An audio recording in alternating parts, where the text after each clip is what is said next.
The Horrible Gamers podcast may contain content not suitable for all ages. Listener discretion is advised. Welcome, ladies and gentlemen, to Horrible Gamers podcast, show number 439, being recorded on November the 6th, 2023. I'm one of your hosts, Jesus Gonzalez, also known as Jesus Walks Out. Today I'm joined by my co-host from Little Big Ohio, Steve the Mayo Williers back. Welcome back, Steve. Welcome. What's up, Jesus? How's it going? Hello. It's going, man. It's going. It's fucking going. Good. Yeah. And from the great white north, from Canada land, Ryan Gibson is back. Gibb8777. Welcome back, Ryan. Welcome. What's going on, everybody? Another episode of Horrible Gamers. Let's do this. Hey, by the way, Jesus, Canada isn't like a fucking theme park. You know, it's like a great white north. It's Canada land. It is Canada land. Yeah, it is Canada land. Yeah. That's what we call it here. It's not like Disney, fucking Canada land. Canada land. Anyways, Gunny cannot make it today, ladies and gentlemen. He is out for tonight's show, but we are here and we're going to deliver what we can. You can follow us on the X at _Horrible Gamers. Leave us a review on Apple Podcasts. You can also find us on Spotify, Pandora, iHeartRadio, Stitcher Podcast, or wherever you find your podcasts. You could find us. Share us with your friends and family. We would appreciate that. Also, follow us on Facebook. Horrible Gamers Podcast is our page. We also have a community on there. It's Horrible Gamers Podcast community. That is a group. It is a closed group, so anything you post in there stays in there. And also, we have a community over on the Discord. That's right. Get on a Discord. Get on Discord. You join us. You can play with us. You can talk to us directly. We're on there quite often. You can actually chat with us. We have voice chats available for you when you're playing games. You can get in there, play games with us. You know, Call of Duty's coming out this weekend. If you're going to be playing that, I'll be playing that. So I'll definitely be in there doing that. And we got Battlefield stuff going on in there. Me and Brink are in there all the time. And yeah, get in there and chat with us, you know, and get to know us, and we'll get to know you. Big shout out to the Patreon machines over at patreon.com to support the show with the monies, like our friend Leahy, your friend Jason Sams, also Robert Noble, and Chad Henley. Thank you, Henley, which is Gunny. Port Chapu, Nipron, the best HGP host ever, Mayo. Evan, Raw Dog, Bark Bark Tanaka. Big shout out to that Bark Bark Tanaka gang. And Bill Garner, the second of his name, renowned first ever HGP Patreon, first ever, father of dragons, Elden Lord, and Starborn Pirate of the Cosmos is what he goes as now. Shout out to him, Big Billy. I think he's in Hawaii this weekend or this. Yeah, what if week. that's on his license when he flies out? I wonder if they had, the TSA. Definitely is. Like, that's probably how they boarded him on the plane. They were like, can Bill Garner, the second of his name, renowned first ever HGP Patreon, father of dragons, Elden Lord, Starborn, Pirate of the Cosmos, please proceed to the front of the line at gate A3. We are ready to board you. I did hear that he boarded early because of the kids. Because he had the twins, right? Nice. He got lucky there. They were nice. You know, that's what happens at Portland PDX. PDX is one of the nicest airports I've ever been to. That's like, and what I mean by nice, I don't mean like it's fancy. No, there's quite fancier airports out there, but it is very like friendly. People there are actually like very, very friendly compared to most other airports. Like even like the TSA there, it's like way more chill than like TSA at like other major airports. They're like super cool with you and shit. Like, oh yeah, go ahead, finish your water bottle. Like go ahead, drink it up. Like, well, just you can't bring it through, but just go ahead and drink it. Like, no worries. Like, you just toss it out. And at other airports, they're fucking yelling at you, like, hurry the fuck up, throw your fucking water bottle. Get out of the way. Right. Move, keep moving, keep the line moving. They're all fucking yelling at you. Go. Take off your shoes, your belts, your jackets. Yeah, they're fucking yelling at you. At fucking Portland, they're just chill. They're just like, whatever, man. Like, and the one here in Columbus, we have like 2 lines. That's all you have in the one flight we were getting on.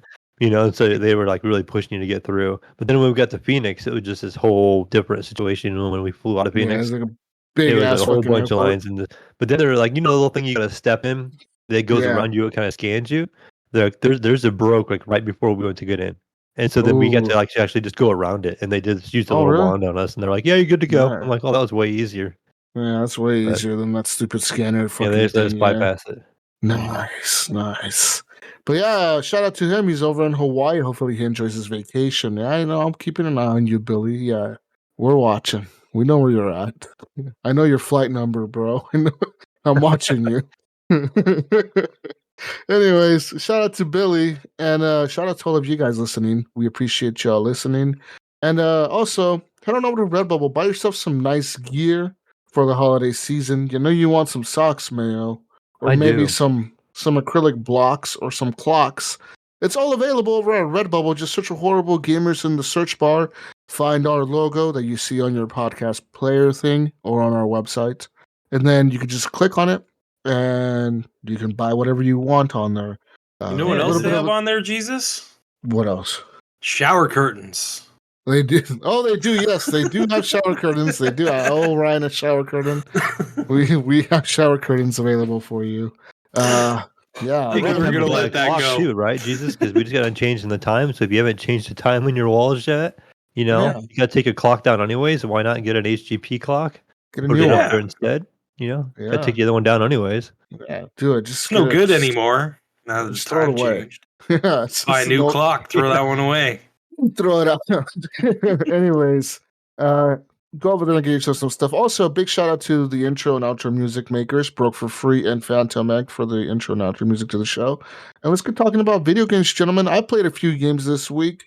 Real quick, I did play that Battlefield event, Mayo, that Mhm. Dark Creations. I forget, it wasn't called Dark Creations, it was called like, I don't know, something, whatever the hell it was called. But it was like some AI mode or whatever, and it was a weird mode. It was not what I expected it to be. It ended up being like some kind of like, it was like 8 versus 8 or like 12 versus 12 on each team. And then there was like a little like capture point in the middle of the map, and that's where the AI would spawn. And whichever team caps that like little like machine thing, the AI that would come out would fight for that team. So if your team captured it, they would fight for you, and if the other enemy team captured it, the AI would fight for them. Which it was kind of like that was the main battle point in most of the maps. Was that location because the team that had the AI most of the time won. Most of the time, not all the time, Right. but most of the time they won because you had extra help, in the map. Right. Um, but it was all like objective based. So like there would be like checkpoints that would pop up. Like it would be like a new checkpoint and it'd pop up and it'd be like, go there and hold that objective for like a minute. And then you go and you stand there for a minute and you defend it. And if your team held onto it, you gain points. And then you'd capture it and then another one would pop up. And whoever got to 6 checkpoints first and captured 6 objectives areas first won the match. Or whoever had the most by the end of the timer, which was like a 25-minute timer or something. Whoever had the most objectives by that timer running out would win. Whichever came first. Yeah. Most of the You time, got people would reach the objectives. that age old the people not playing objectives. Hopefully that would encourage them to Hmm. play a little bit because typical Battlefield they go in there and guys are No, only one yeah, about there was a KD or whatever. They're like, oh lot of yeah, look at me, I'm like 50-1, and they have yeah, like there was a 3 lot of that. objective points. You're like, Yes, you've yes. done 0 help there, buddy. Yeah, there was a lot of that bullshit where we were playing and a lot of the people were just like sniping on top of a fucking crane the whole match. And you're like, bro, like get the fuck down from the crane Get and some points. help us catch this shit. And people in the chat would be frustrated. They'd be like, why am I always on the stupidest fucking team? Like the fucking team that never plays the objective. And I'm like, fuck you, man. I'm trying to help you, dude. And they're like, fuck you, Jesus, shut up. It's They're the all typical fucking Battlefield chatting. experience. Yeah, everybody getting mad at you and shit, cussing you out. Yeah, that's pretty much what happened. Or you're getting mad and frustrated with all the people you're playing with because they're not doing the Exactly. objective. You're just like, come on, you're like the only one on the objective. Yeah. But it was typical like the other events. So like if you did I think it was 100 ribbons, you got like all the rewards for that event. And, like if you did the first 30, you got the first reward. The next 30, you got the second reward, and then the last 40, you got all the rewards. Which I think the last reward was like a skin for Sundance, the character Sundance. That's the wingsuit chick. You got like a special skin for her. It was kind of a nice skin. So I ended up doing the ribbon things, and I got them all, and I was able to get that shit pretty fast. It was like in one day I got it, like literally like in 2 hours, maybe 3 hours of playing it. I got it all. I think that event is over now. I don't know what they're doing next. We'll see what happens. But yeah, I've been playing some Battlefield. My other favorite mode that I found on there was something called Rush XL, which is Rush, the mode Rush from the old Battlefields, which is like the two objectives where you plant the bomb and then you push the enemy back. So you do that over and over till you capture all the whole map. So you push them back all the way to the end, and then you beat them if you blow up all the objectives, or if they defend an objective, then they win or whatever. And that was really fun because it was on that new map, that redacted map, which is like a very linear, straight map, almost like Operation Metro, which is like very infantry focused. There's no vehicles, it's just infantry, and it's like very narrow hallways. Only 3 ways to go in. You can only advance in like 3 directions. So if the enemy is holding down the 3 points, your team is just like constant barrage of gunfire down these hallways. It's fucking hectic. It's fucking awesome. And playing with 128 players on a map, 64 versus 64, and you're trying to push each other forward and back, that shit was fucking nuts, dude. It was like super awesome. I loved it. Reminded me a lot of Operation Metro, Battlefield 4 back in the days. But yeah, I look forward to seeing what else they do with that new map. Hopefully they put some new more like rush modes or something in there. But besides all that, I did end up playing a new game this week. But before I get to that, I want to say I did finish Spider-Man. I ended up getting to the end of Spider-Man this week. I kind of got to the point of that game where I was like, you know what? I just got to run through this or I'm never going to finish it. Like I just gotta focus on the main missions. Fuck all this side quest bullshit. Just start focusing and mainline the quest. And I did it. So but the crazy thing about that game is you think it's over. You think it's about to be over. And it's not over. It does the same thing. I think the last Spider-Man did this where like you think you killed the bad guy, the original bad guy that you're after in the beginning, and then a new bad guy pops up, right? Like, oh, this is the real bad guy. Surprise. That's kind of what happened in this game, Mayo. So the guy you think is the bad guy is not the real bad guy. Gotcha. And there's a real cool twist in there. It's really awesome. It's really like epic as fuck the way it all plays out. And then once you get near the end of the game, it gets kind of difficult, man. It really does. There's some real tough boss fights near the end. One thing that I do have a gripe about in that game that I think Billy brought it up also in the Discord chat was the fact that the game, a lot of the boss fights, it forces you to fight the enemy like multiple times. So you take him down once, you're having trouble fighting these guys. You take him down once, all the way down, their health bar goes all the way to 0. And then a little cutscene plays. And then somehow they get back up, right up on their feet. And then they start fighting you again, but with like some kind of a new gimmick, right? Like a new ability or a new thing they're doing. Right, there's a new addition to the fight at some point. Yeah, or like they're spawning enemies around you or whatever. And now there's more bad guys to fight besides just the boss. You got to fight all his minions too or whatever. And it does that multiple times in multiple boss fights where you're fighting the same boss like 3 times. And there's one boss that you end up fighting like 6 times. So you beat them 1, 2, 3 times in the beginning. Then like they run away from you and you chase them, and then you start the boss fights all over again, but like in a new location. And it's like, is it kind of like really? They chase them through the city thing again too? Like they've done that kind of before in the past. It's kind of like that, but they don't run that far away. They run like to the next block over. Like they like run, like you're fighting in a neighborhood, and then they like run away from you, but then you catch them right away. And it's like, okay, now you're in another boss fight in this little area here. And it's that part was kind of annoying. And I was like, okay, like this is just dragging this boss fight out. I get it. The boss fights are fun. They're challenging. But when you're just making me fight the same guy multiple times and with just a little bit of a gimmick, changing it up every once in a while, it's kind of frustrating and kind of annoying, right? It makes you feel kind of stupid as a gamer. You're like, couldn't you guys have done something different? Could you guys have done, I don't know, like add another boss that comes in or something? I don't know, but do something different. Don't just make me fight the same guy over and over. I don't know about you, Ryan, but that's frustrating to me in video games where you fucking kill a boss for them to just get right back up on their feet. It's like, dude, I just beat the shit out of you. I just dropped the house on your head, and you just got up like nothing and kept fighting me. Like what the fuck, man? You know, like this sucks. Like you're fucking Popeye and you ate a fucking can of spinach. Yeah, exactly. And they just got right back up on their feet. You know, it's like what the fucking full health, and then like on top of their health, they have like a shield now or something. You're like, what the fuck? So you gotta take down their shield and their fucking health bar. It was real annoying. I didn't like it, but hey, it is what it is. But what I did enjoy was the bad guy at the end was really cool. The ending to the game is really cool, and it's kind of a sad ending, but it's kind of a cool ending too.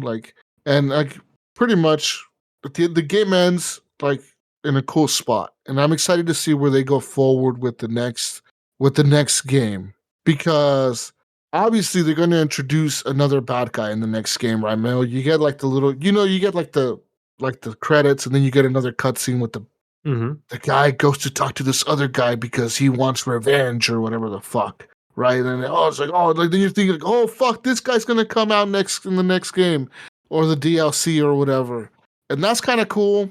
But I want to see what happens. I kind of want to. I don't know. I want to see what happens in the story in the world. Now you get me thinking who it could be. You don't have to spoil it, but I'm just saying, like, I'm thinking about who it is. No, in the Spider-Man universe, but it's a big bad guy. You know who it is as soon as you see it.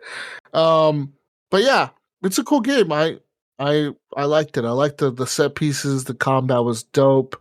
That city is so cool, man. That city is so awesome. That's the most impressive thing to me. To me, the combat's a little bit repetitive. Yeah, but it is, but it's fluid fun. And like it's just so it's so fluid and so fun swinging around still. And then the story is intriguing enough to keep you wanting to play through the story. But I just don't get into the side quest all that much. You know, the little side events and stuff like that.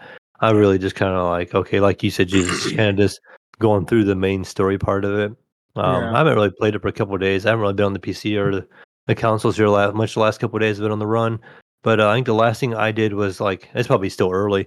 The carnival part, where you finish like the carnival and you have to fight, like you're fighting with Tombstone because they're trying to grab them and stuff. And I did that. I can't remember what happened right after that, but I could play a little bit past that. All right, yeah. So you haven't got to the part where you got to the part where Harry shows up and he's like that fucking big dude or whatever. Well, I guess the part where you're with Harry at the theme park there, and then he shows up in his costume because he helps save you. And then then you do a fight after that with Harry. You go somewhere. That's where I turned it off. That's right. There's like a boiler room with some lava. And when we were talking about glitches, I actually had the game was glitching on me. I swung up underneath the one platform, and there was like piping, to keep it from like the lava. There was like a reactor or something like that. And I was stuck between the two. Like it kept webbing me up because it didn't want me to fall in the lava because it would technically kill me. But it wouldn't let me like get out from underneath it. I would swing and it would just reattach to the ceiling. And it took me like 3 or 4 minutes of trying to like finagle, get myself out from underneath the railing. Wow. And then I was able to get back up and finish that fight. You're really early in the game, man. Yeah, I haven't played it much. Mario's still been taking up all my time. So. You have a long way to go in that game. Like honestly, you are in the first quarter of the game still. Yeah, I think I'm right around maybe like 18 or 20%. You're in the beginning, dude. Like yeah. I finished the game. It says that I'm at 70-something% completion or whatever. That's the way the last two were for me. I because around 70 because I didn't do the side quest stuff. Because all the side quest shit, like all the side stuff. There's a lot of side stuff. And it seems to be about 30% of the game. That's the way it was the last couple of games as well. About 30% of the game was side quest stuff. Yeah. But it was cool, man, and I liked the bad guys in it, and they were really cool bad guys. I just tell myself I'd go back to it and do the side quest after I beat it, just for fun. You get some real near the end. You get some real cool, like powerful powers, man. Like really badass, like shit, like some hardcore stuff. You're like, holy crap, this is fucking sick. And that's always cool when you get like you get a new ability and you can use it and you're like, oh fuck, I'm gonna use this all the time now. Yeah. And you just keep spamming that one ability because you just keep that using in-game stuff and you're like, oh, so massive. Cool, yeah.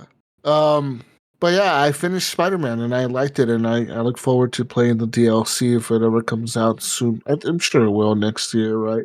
And yeah, I think they've already confirmed that moving forward, the Spider-Man that's going to be moving forward in the series is going to be Miles Morales. Yeah, we have a news article on that. So yeah, that's what they said. So I guess you can they kind of like spoil the ending for most people there, kind of, but not really. You'll see what happens to the other Spider-Man at the end. But yeah, man, cool game. You'll like it. I think you'll like it, and then I think you're gonna enjoy it when you get to the end of it. Besides that, I ended up buying on the PS5. Actually, I didn't buy this on the PC. I ended up buying it on the PS5. Ryan and Mayo. I bought RoboCop. I heard it's I good. wanted to play the demo. I seen when the demo came out. I was watching somebody play. It looked really good, but I was away from town that weekend, and so I couldn't play it when I came back. It was that it was too late. It was that Steam picking it up. Fest. Yeah, it was on Steam Fest week or whatever, where they had like all these special demos for games or whatever, and that was one of them that had like a 3-hour demo that week. But I ended up picking it up. It's $60 on the PS5. On the PC, it's $50. And the reason they priced it like that, they said, is because they know that it is like a current gen title, right? It is a PS5 title that you buy, but I don't think they feel like it's justifiable to like charge $70 for it. For the developer and the publisher, they just felt like they should charge like a normal price for it. So that's what they ended up doing, which is I think it's fair for what the game is. I mean, it's not stellar or spectacular, but I played it, and I played quite a bit of it on the PS5, and it's fucking RoboCop, dude. You are RoboCop. You're fucking RoboCop. that's there's like no frills, no thrills. If you've seen RoboCop and you know what RoboCop does, that's what you are, Mayo. So you're just a cop in the city, and you're like trying to find this bad guy. Which in the beginning, that's funny because you just call him the new guy. Like the new guy in town, and like who the fuck is the new guy? And then all of a sudden you end up finding out his name or whatever. And I don't know if he's tied to the movies or not. I'm assuming he is because he says that you killed his brother. So I'm thinking RoboCop 2, whoever that bad guy was, and RoboCop killed them, is that guy's brother who's the bad guy in this game. Because he's like, yeah, you killed my brother, and now I'm back for revenge or whatever. You have to kill me or something, or fucking fight me or whatever. I don't know. I ran into him or whatever, but you run into him in like the second or third mission of the game. But the game is pretty much set up as almost like a light RPG. So you play as RoboCop in like a section, right? And then at the end of the section, you end up going back to base, and you're hooked up to the computer or whatever. You're sitting down in the little police station, and they're scanning you, and you get like a RoboCop like score, and it'll say like your score is blah blah blah because you did the main objective 100%, and then it'll say like side quest. It'll say you did this side quest, but you missed this one, and it'll say like you detected this many, you gave out this many parking tickets, you arrested this many people or whatever. Because you can like do like it's almost like open worldish in the sections they put you in. So they'll put you like in a neighborhood of a city, or like they'll put you like in a fucking factory or whatever. And as this factory is covered in bad guys, and it's kind of open worldish where you can just kind of walk around and do whatever. You can just focus on the main story and kind of like mainline the objectives and do that, or you can just kind of like go off the beaten path a little bit, explore, and you end up finding like a side quest, like, oh, like you got to rescue these hostages, or you got to rescue this guy, or you got to stop the kid from tagging up the wall with graffiti or whatever. He's like tagging up the wall, so you end up chasing him down because, you know, he was breaking the law or whatever. And then you have a choice as RoboCop when you get to them, like you can arrest them, you can like scold them, or you kind of let them off with the warning or whatever. And there's different choices you make as you're playing the game. You have like sometimes like these choices you can make. So it'll say like you can uphold the law, you can build trust with the community, or you can do nothing. Like you have a choice. Like, what do you want to do? And the game kind of lets you pick these choices, and based on the choices you make, kind of it'll say like, oh, you upheld the law, or it'll say, oh, you built trust with the community because you gave this guy a warning. So now he likes RoboCop, and he believes RoboCop is not just like a machine. He thinks that RoboCop is like a fair cop, like an actual cop, like a person, you know. So it's kind of like that in the game. And during the game, sometimes you'll have like glitches. So as you're going through the level, RoboCop starts to glitch out, and he starts to have like flashbacks to when he was like a human, before he died or whatever. And he'll start having flashbacks or whatever, and like you start malfunctioning in the game, like you'll be walking down the hallway, and then the screen kind of starts fucking jittering, and like you start having like visions or whatever, and like screen starts flashing and shit. You're having like vivid fucking memories, and then like it'll like show you, and then it'll like you'll keep walking, and then it'll, like you'll glitch out, and then it'll set you back down like at the beginning of the hallway, and you're like, what the fuck? I was just down the hallway over there. Now I'm back over here. Now I have to walk this all over again. So it'll be like glitches like that where like, and then like even the bad guys that are around you, like, what the hell is wrong with him? Like why is he just standing there looking at us? Like why is he not shooting at us? Like what the hell is wrong with him? Like did he end up fucking like did he malfunction or something? What the hell? Did he run out of battery or something? Like why is he just standing there? And you're having like these like glitches and shit. It's kind of funny sometimes. The game, it's like RoboCop, man. It feels just like the movies, almost kind of like a I didn't remember action satirical shit. The old movies being as graphic as they were, and like almost like as adult. I remember watching them as a kid, and I don't remember any of that. And then I went back and watched it like a couple like years ago, and just a little bit into it, I'm like, holy cow! Yeah. I will never forget that one scene in RoboCop 1 where the guy gets covered in like acid, and then the car hits him and he explodes. It's like during the end battle. You don't remember that? I'll never forget that. When I was a kid, I was like, "Oh my god!" Yeah. I mean, there's a few parts in this pretty graphic as well. Like, like you can shoot. There's people, a lot of parts where you shoot people. Yeah, you can shoot people's hands off, and the guy, like the bad guys, were like, "Oh, my fucking hands! Why the fuck did you shoot my hands off?"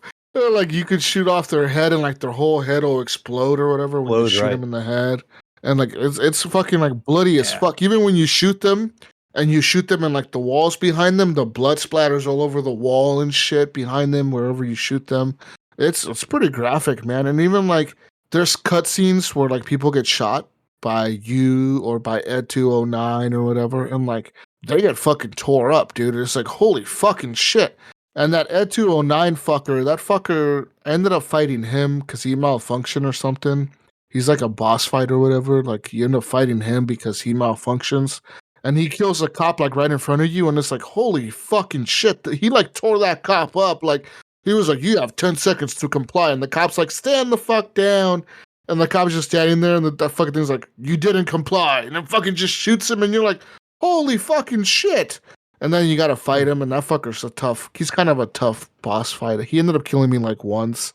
But the game has like skill points you get as you get like XP or whatever for killing bad guys and solving crimes or whatever.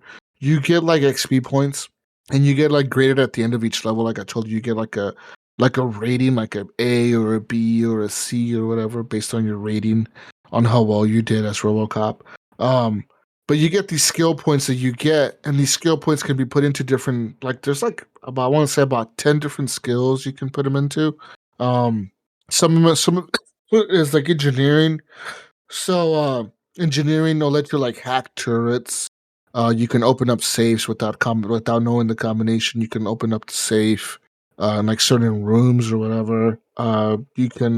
There's one where like your health, you can like boost your health or whatever, and like there'll be like little like a fuse box in certain parts of the map, and you can walk up to the fuse box and like hook yourself up to it and heal yourself. But you do have heals in the game. You have like these battery packs you pick up, and you can heal yourself with them. But you can also do that, like if you put points into this health thing, you can walk up to these fuse boxes and use them. But if you never do that, then you can never use those fuse boxes. You can also upgrade your like shooting, your targeting. You can make it to where bullets go around like cover and shit, or like when you highlight enemies, you can like tag them, and then you can shoot all of them at once, kind of. So there's a lot of cool like little abilities that you can do as RoboCop, and like things you can unlock. And the XP, the points, they're very like liberal with him. I don't feel like sometimes you feel like you get them pretty fast, and sometimes it's like fuck, man, I have no points. Like I've been killing a lot of bad guys, and I'm not getting any points right now. What the hell's going on? I don't know if there's like a bug in the game or what the hell. going on there, if that's just like the way they do it, where they're making you grind for these points. But there's also like upgrades you can do to your pistol, the 9mm pistol you have or whatever. You can like put like these like new chip like want to say they're like motherboards or whatever, like PCB boards or whatever. You can put them on there, and like you can put these things on the board, and like it'll boost up like the armor penetration, the damage. Like it'll make it shoot like an automatic pistol or whatever, or it'll make it shoot more bullets. You can carry more. Like the magazine could be a larger magazine, and like that's a gun you never run out of ammo with. You always have the 9mm, and it always has bullets. You always have bullets for it. So it's kind of a cool thing to upgrade. But I don't like the fact that when you change out the board to a new board and you start putting things into that board, like it changes up the whole gun. Like sometimes like now my gun, it went from being like an automatic pistol to like a sniper rifle pistol kind of thing. It's like I don't like the new one because it zooms in too much. I feel like when I'm targeting the guys, it's too zoomed in. I can't aim at them and shit. I'm like, this sucks. So can you respec it all then, or you if you can don't like switch it? out. Yeah, if you don't like it, you can switch the board back or whatever to the old one or whatever. I just switched it to that one because it was a newer board that I found. And I'm like, oh, it's probably better than the one I have, and it is in some matters because it does do more damage and has a higher magazine or whatever. Like the magazine is way larger, but it's like sucks because it only shoots single fire now, and it's like it's almost like a sniper rifle pistol kind of. It's kind of a weird thing. But you can pick up the guns that the bad guys are carrying. So if they're using like a machine gun, you can pick it up when you kill them. You can pick up like if there's like a mounted machine gun in a wall, you can rip that machine gun off and walk around with it, and then shoot people with it or whatever. So that's all kind of really cool stuff they have in the game. RoboCop is RoboCop, man. He can't jump. He doesn't vault. He doesn't really crouch. He doesn't crouch either. You had that Yeah. constant footstep noise. Ever heard that about the game where it's Yeah, like that. constant, the heavy walk? Yep, and that's there. You sound like RoboCop when you're walking. He has like a fast walk too, it's almost like a sprint, but not really. It's just like a really fast walk. Like he's walking, but way faster, like Michael Myers or something. He's like walking really fast. Um, there's all that. What's really cool one thing I do like about the game though is when you're shooting, like it seems like they really took like a lot of care into the game when they thought about the environments that you're in, and you're shooting your guns at the bad guys and they're shooting at you. You can like most of the stuff is destructible. Like you can blow up cars. You can, if they're hiding behind like a pillar, like a wall, like a pillar, like a beam or whatever, you can shoot at them and like that beam will start coming apart. The more you shoot at that beam, you start ripping chunks off the concrete. You can see the concrete start coming off. Like sometimes you can walk right through a wall. Like if it's just like a normal closet wall, like a bedroom wall. I mean, you're a fucking robot, right? Like a big robot machine thing. Like you just fucking walk through the wall. You just like the first time I did that, I was like, that was fucking cool because you have all these bad guys shooting at you through this hallway, and I'm like, fuck it, I'm gonna go around these motherfuckers. And I went into this room and I just fucking walked through the wall and scared the shit out of one. It's like, holy fuck, he came through the wall. They're all fucking scared and shit. So that was kind of a cool thing. Yeah, like guns will shoot through walls, through doors, like all that shit's kind of cool, man. And there's like all over the map, you have like these stupid little things scattered. So you have like the battery packs for your health. You'll find those scattered around. But you'll also find like a stolen purse, a stolen wallet, a stolen watch, like incriminating files or whatever. And you could pick these things up by pressing square on the PlayStation 5 controller. I'm assuming it's X on Xbox or whatever. And like on the PC is probably like F or whatever. You just pick these things up and they give you XP, like 20 XP, 15 XP, 30 XP for picking these like random objects up in the world. So like the game encourages you to kind of explore the area to pick these things up to get a little bit more XP. And like I said, it also like encourages you to explore the area because there's objectives that are side objectives that you don't have to do. You never run into them if you don't look for them. But when you run into them, you can like make that your main objective for the moment, and now you're doing like a side quest. And like I said, some of these will be pretty stupid, like issue a parking ticket because this guy parked in front of a fire hydrant. So you fucking walk up, you scan the fire hydrant, and it's like, oh, this guy's parked illegally. Then you walk up to the windshield and you write a ticket. You press square and the guy writes a ticket. Boom, done. You get like 200 Really XP simple, for that. Yeah, or like other things would be like, oh, this guy is selling drugs to little kids in this alleyway. So then you got to go to the fucking alleyway and find this guy selling drugs and shit. Then he starts to run away from you, and he'll end up running into like a drug den. And then you go in there and you're fighting all these bad guys, and then you busted up this drug den or whatever. Like, so the side quests can be like really like big events like that are tied to the main story, you know, or just dumb little shit like writing a parking ticket. So it's kind of like a little bit of both, you know, there in terms of the side quests.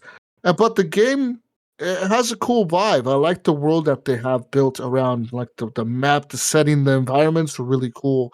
It feels like the RoboCop movie. Like you're like in this rundown ghetto ass Detroit, like, you know, like really run down. Everything's fucked up. You know, fucking bums everywhere. You know, looks like Portland kind of in the modern times, but this is like set in like the 80s. You know, Nips over there running around in the game somewhere.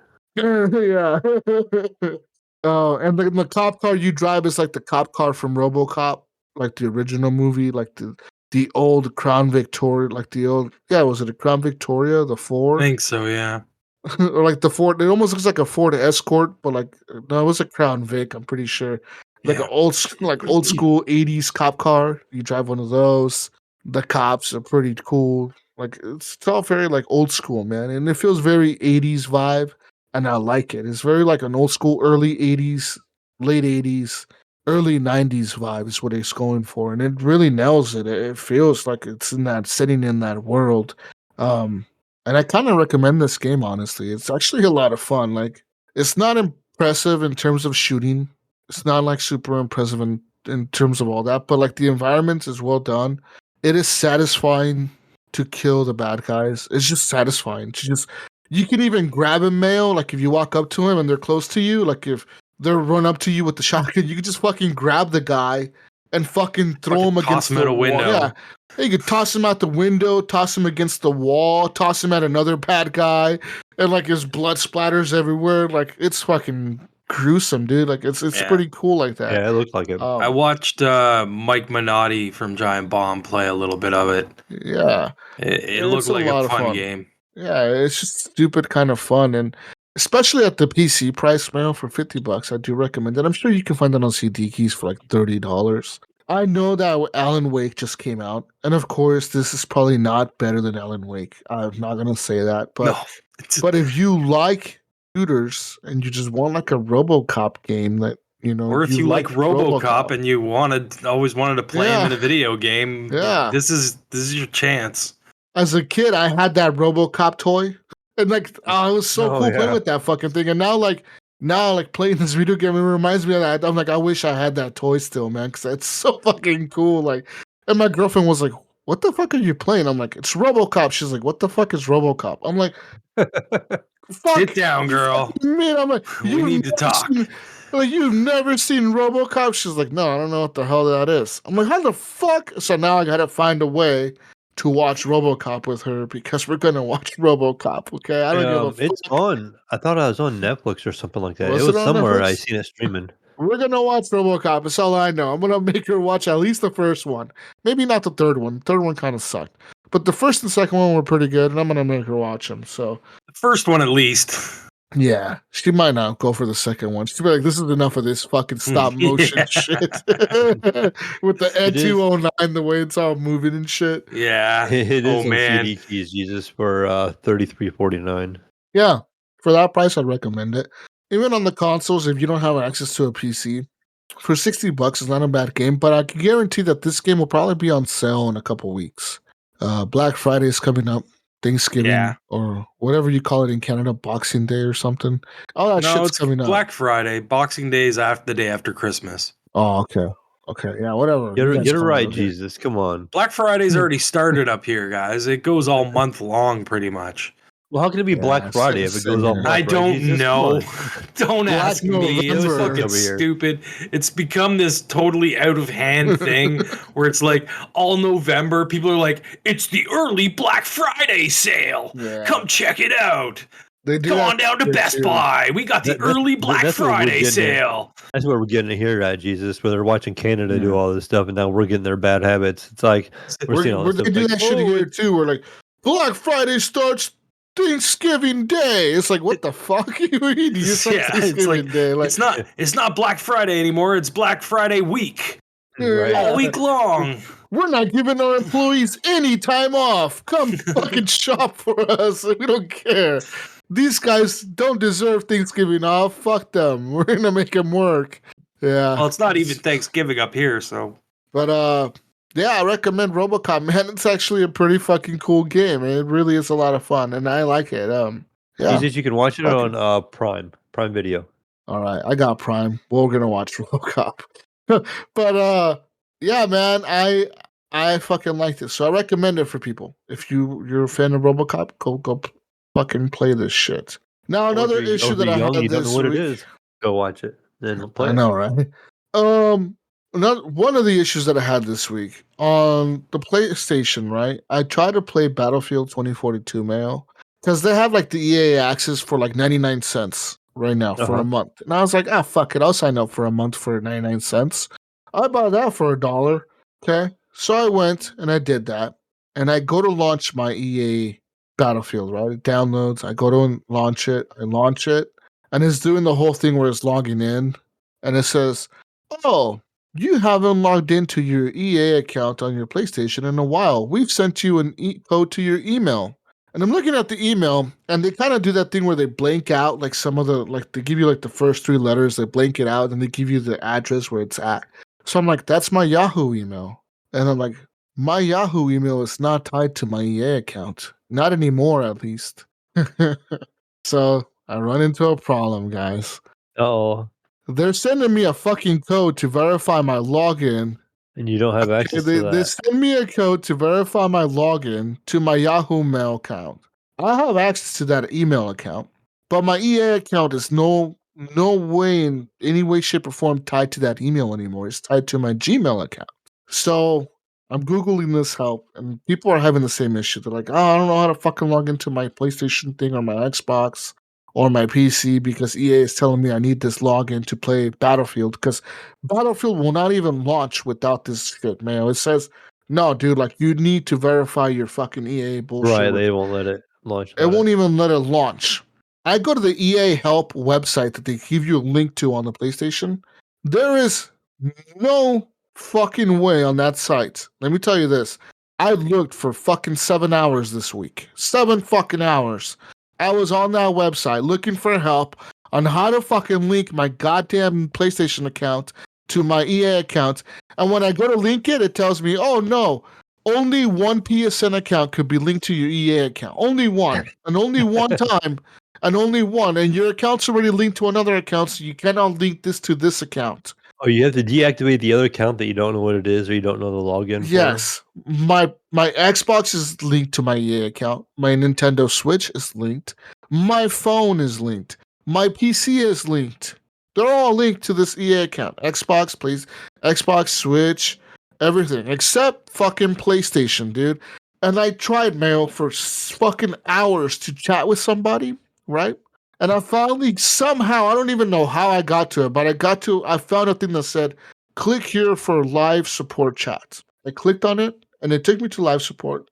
I'm on my cell phone chatting with this person. And they're like, oh, well, the email you gave us, the PlayStation account is not tied to either of those emails. And I was like, well, it's my PlayStation account. Like, what other email can it be tied to? Like, I don't fucking know.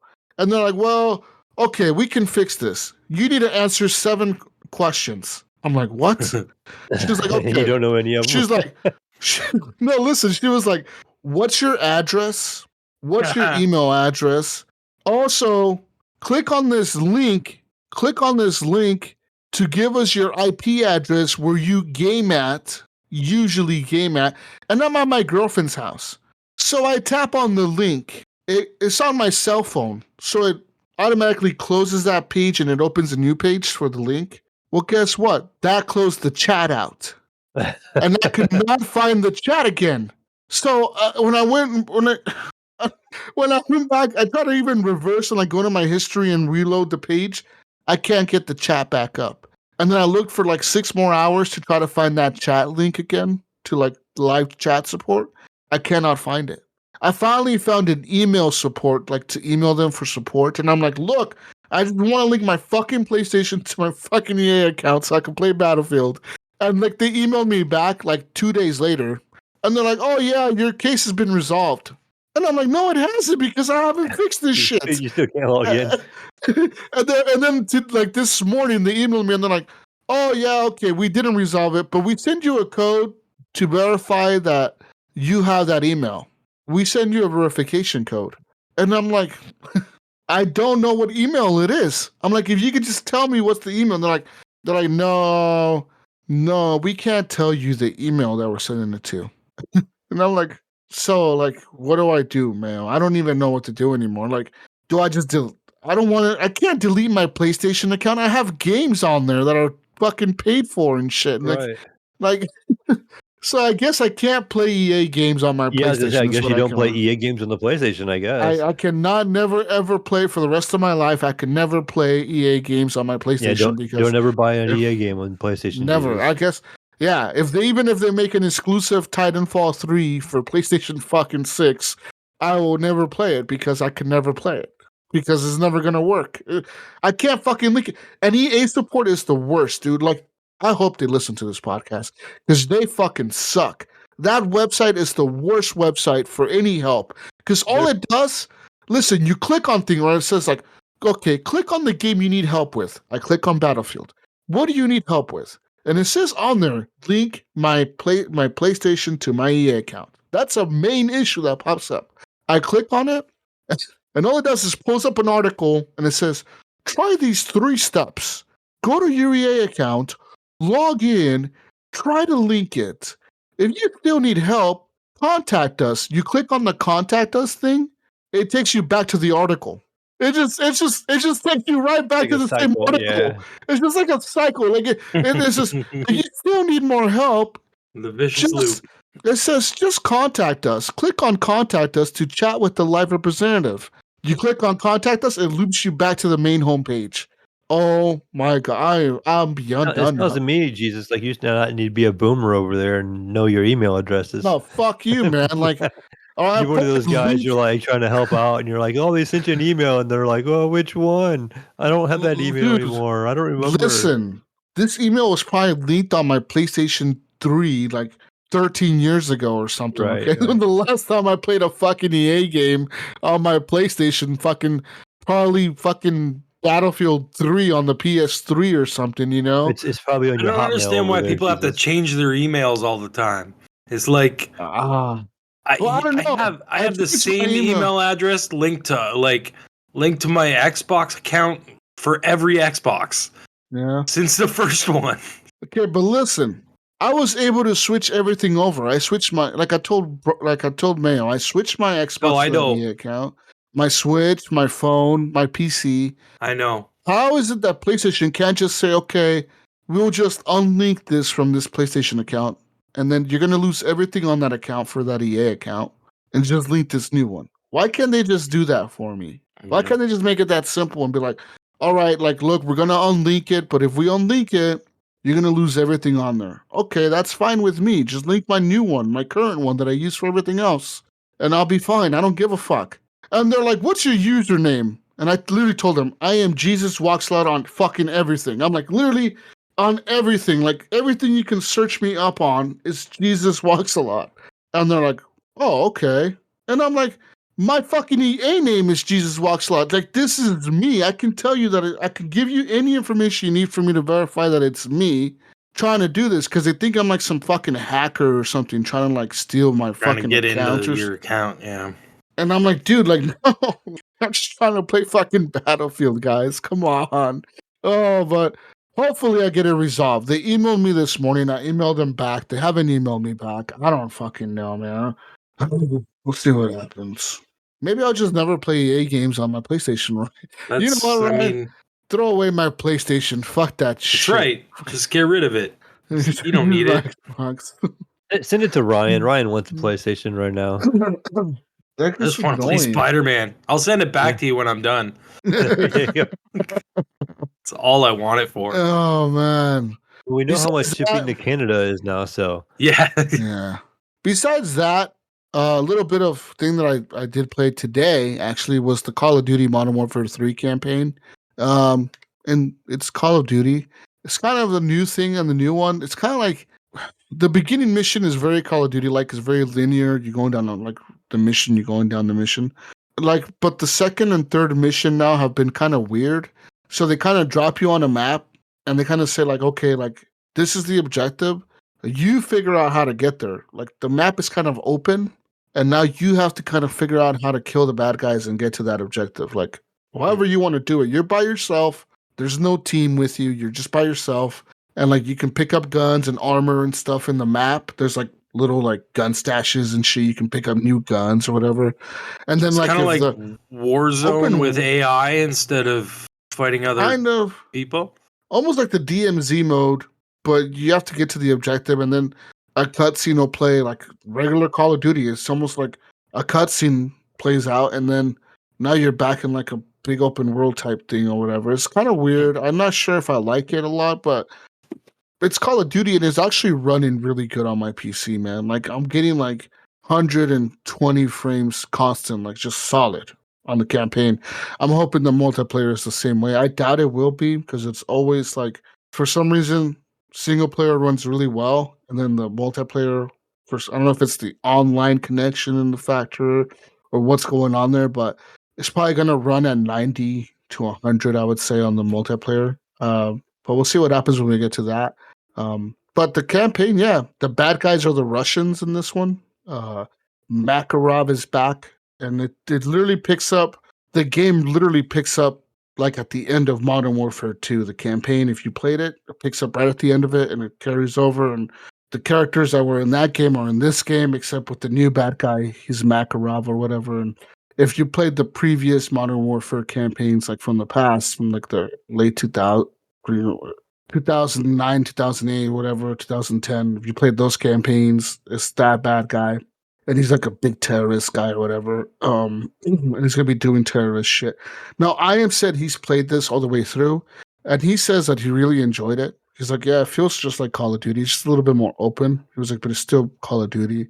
And he says that he feels like a lot of the criticisms and the negative criticism this game is getting, because IGN gave this game a fucking 4 out of 10, Mayo.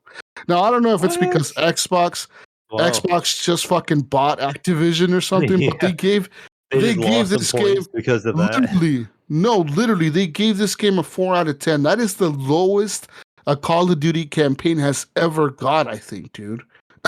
And it's getting a lot of criticism, like on Metacritic, the scores are kind of low. And Iam says that he thinks that it's because this game has a lot of terrorist shit in it. Like, there's a lot of terrorist shit going on in it. And he's like, it might be because of that, dude. Like, there's a lot of, like, dark, like, terrorism shit going on in this game. Like, they really went, like, all out on that shit. So, yeah. We'll see what happens. I don't know. I look forward to playing it. If you pre-order the game, they're doing the thing where, like, beginning on November 2nd, which was, like, a few days ago, like, last week, you can play the campaign early, kind of get it out of the way. That way, when the launch date comes around for the multiplayer, you can just get right into the multiplayer and start grinding that out. And that's this Friday, Mail, and I'm on vacation beginning Saturday. Oh, nice. So I'm gonna play a lot of Call of Duty. I gotta go to Seattle this weekend. I'm going in Seattle on Saturday. But coming back from Seattle, I'm gonna be playing a lot of fucking Call of Duty, Mayo. A lot of motherfucking Call of Duty, okay?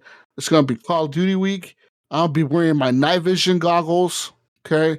As I'm playing Call of Duty, Ryan, I'm gonna be wearing my night vision goggles, and I'm gonna be saying Bravo 6 going dark a lot. Bravo 6 going dark. And then I'm gonna put on my night vision, and it's gonna make the little noise, the little fucking noise that turns on the night vision. It's gonna be making that noise, and I'm gonna be in here playing Call of Duty. Yeah. Fuck yeah. All right, Mel. Call of Duty week next week, Mel. Get fucking hype, bro. Yeah. I have access to it. My boy bought it, so maybe I'll play under his account.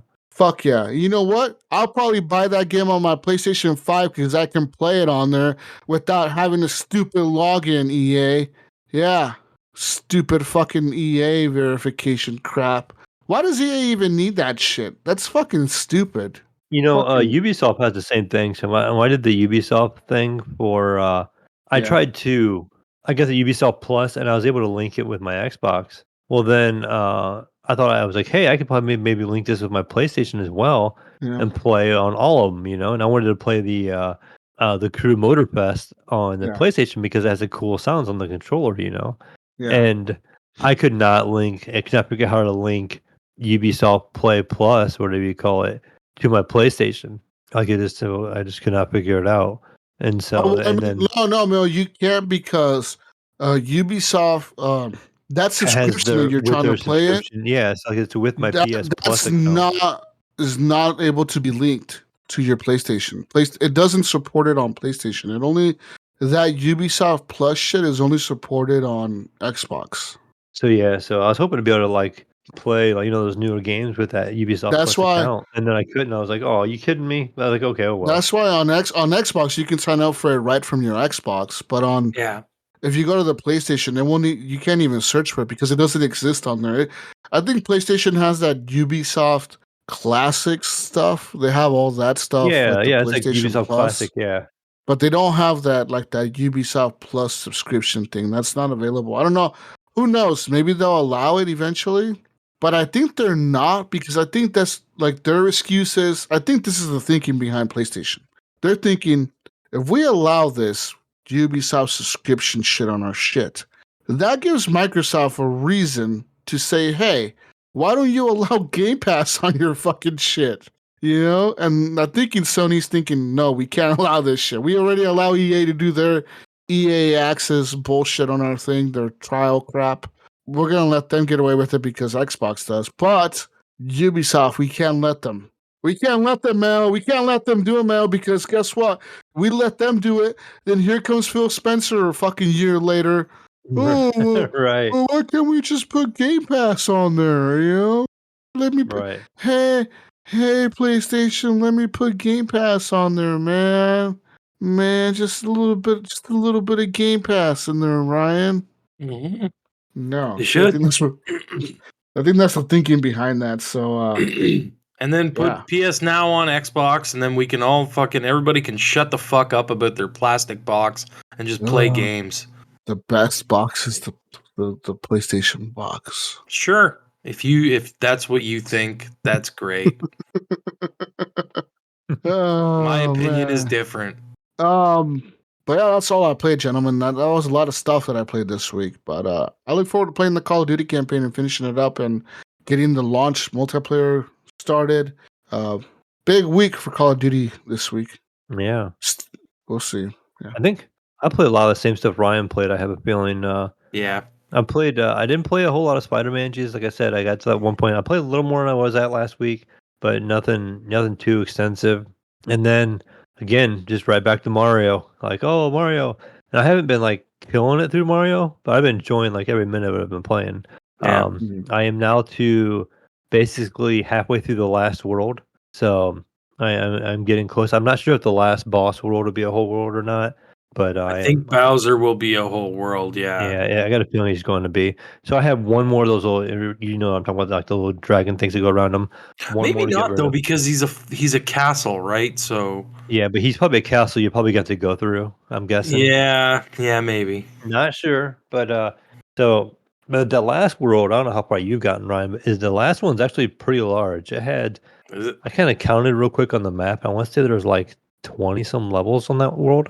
Oh wow! And the lava one, and you can kind of skip ahead to it and get to it earlier. I don't know if you noticed that or have gotten that far. Yeah, there's that one pathway that goes straight up the top or something. You can do the desert, or you can do the mushroom, or what is it, the fungi mines or something like that, or the lava one. We just went ahead and did them in order, because it tells you World 4, World 5, World 6, So we just went ahead and went through in order. I think I just finished World 3. I think that's where I'm at. Is that the water one? That was the water one, right? I think so. Yeah. And the fish and the stupid birds that come shooting at you and stuff. Yeah, I love some of the new enemies and the creative enemies that they Dude, give it's you. great. Like it's a total refresh on Mario. Like It is, and there's like new enemy, all new enemies. The only really enemies you see some classics, I guess. You do see the yeah, red shell yeah. turtle. You do see a couple Red shell Goombas here and turtle and there. the You do see the Goombas. Hammerhead brothers, the Yep, Hammer the brothers. Hammerhead brothers are in there. But after that, it's a lot of new characters, and they all have a gimmicky like effect to them. You know what you got to do Yeah. to get rid of them. I think the next world Ryan you go to is probably one of my favorite ones. There's these guys that are like mummies, and they walk around. They have a little like cord behind them, and you have to grab the cord and pull opposite of them, and it unravels them. Oh, really? And so that's how you defeat Cool. them. Like once they unravel all the way, they kind of poof and just disappear and turn into a coin. Nice. But they're immune to everything else, I think. And then you gotta like grab their tail. You know, you have to wait and get behind them and pull the opposite way, and it just unravels them. They spin in a circle, and it's very satisfying. And there's a couple of things where there's like some tricks with that too, or like stuff in level design. We grab some things and pull. In that same world as I think it's the desert world where you have to pull on like a lever, and it makes these two things line up, and it makes it so you can kind of move it, advance into the map and stuff like that. And Yeah. it kind of picks up and gets really fun right there. But then I don't know. Haven't noticed like it being too difficult ever. There is some maps that get a little more difficult. Some are. I had an issue with one of the badges that I was trying to get, and I never finished it. Which one was it? It's the stupid wall jump one where the things are spinning and you have to they're work your way up. spinning and Yeah. you have to jump up at a certain way and you balance on the top and then you got to jump to the next one while it's going in the right direction and Right. oh my god, I just got so frustrated. I was like, I'm not doing this level right now. This is driving me nuts. Yeah, there was one for me that, and you may have come across this one where it's timed and it has the music. I talked about it last episode, and basically there's blocks that appear, and you have to go across them, and then they disappear, but you have to keep pace with the song. You kind of jump to the beat, and the blocks, and you have to get across the whole level before time runs out, and before Not the one with the piranhas where they're singing. No, this is like it's not even for badge. I think it's like a 4-star difficulty. And it gives you, I think, access to the special world after you beat that level. Yeah, I don't know if I've gotten that far yet. I made that mistake too. I went to the special world on the solo player run I was doing, and I'm like, I'm gonna try one of these, and it's like 5-star difficulty. And I went in, and it was that same exact level I was just talking about, where I was going left to right, where the blocks were disappearing and stuff. Yeah. Except for this one, you're going up, and the blocks disappear, and you're doing the wall jump thing. Except for you're jumping on blocks that appear to rhythm. So they're just outlined dots and you can't jump on them, and you have to jump when they appear, but you have to keep moving through the level because if you get too far behind or too far ahead, you can't jump or you just fall and die. Yeah. You don't fall and die, you just fall down and start over. But it seems like it's super frustrating. So what they do is like they make the level very hard, but you don't lose any lives. They make it very challenging and you can keep doing it over but you and keep over trying and it over over and over. Yeah. And you're not losing any lives, but that's something that I've actually been like, Olivia started playing it, right? And I was like, okay, you got to learn how to play this because she'll always come to me and go, Daddy, you got to do this for me. I don't know how to do it. And then I end up finishing the level for her, right? Mm-hmm. I'm like, you got to finish these levels because if the more levels I finish for you, the harder it's going to get. Later, and then you're just going to get stuck in a loop. And I watched her bang her head against a level and she wouldn't ask me for help. She was just sitting there and I could hear her dying over and over again. And then eventually she figured it out. You know what I mean? And I'm like, there you go. You got this now. Like now you got to apply that going forward and keep pushing yourself to try and figure out how to get past the problem that you're having instead of running to Daddy and asking for help. Yeah. Right? I mean, I've even had missions where I was playing the one day in the living room and the girlfriend was in her room and she was watching TV or something, but she could hear it. And she hollered out, she's like, "You're dying an awfully lot out there." It's just one level I was doing. I died like 5 or 6 times in a row. And I'm like, yeah, I don't want to talk about it. Like it's challenging enough. And that was one where there's like a little spike ball thing and there's those little Goomba mushroom looking guys. And the spikes will hit them and bounce them forward. And so the spike ball will hit one Goomba and it like launches them forward. And it like would launch them strategically, almost like where you naturally wanted to jump sometimes. And I would make the same mistake over and over. And I'm like, oh my goodness, what am I I need to quit doing that, or like I'm like I need to Yeah. take a different approach here, or like I need to time it different or something because I'm doing this wrong. But it's Yeah. been great still. I mean, I've been Even playing it kind of twice. So I'm playing it with my son when he's over. We're playing couch co-op, and that's the one account where we're almost done with. And then on my solo play, I'm also about the same point. So it's like I'm kind of playing the game twice right now. Like I'm playing it by myself where I can explore a little more and look for more stuff. I'm doing the And then same and so because it's a lot of fun. I'm playing a 2-player with Olivia, and then I'm playing my own single player game as well. I did find like for myself with my son, like we weren't dying a whole lot, and we were really racking up the lives. Like he had the little pop-up shops where we had so many of those flower coins. We've been running around 999 forever. Like Oh yeah. you can't get any more. And so when we go to I those always seem to shops, have enough to buy everything that's out in the store the next level you go to, you know what I mean? yeah, Like, so when we go to that store, I'm like, we don't buy the one ups or nothing like that, or we don't buy the seed either, because you can just go earn enough seeds in the world. So yeah. we just only buy the badge, and we was going through, and they got to the point where we couldn't get any more coins because we were maxed. So we were Mm. going back and buying lives and stuff. Now we have 77 lives on our 2-player run, and and we still have like we spent like a couple hundred coin there, and then we get to the last world, and you remember there's like I remember in the early world that you talk to the little flower people and they build a bridge or something for you, and it costs Mhm. you like 50 coins. There's like 2 or 3 spots like that in the last world, so now we're down to like 500 coins just like that because we had to build a couple of bridges and pay them to break a rock and stuff like that. He's like, "Do you have Yeah. 50 coin so I can break this rock?" You're like, "I guess." Yeah, yeah. But I did find probably the most unique wonder seed yet.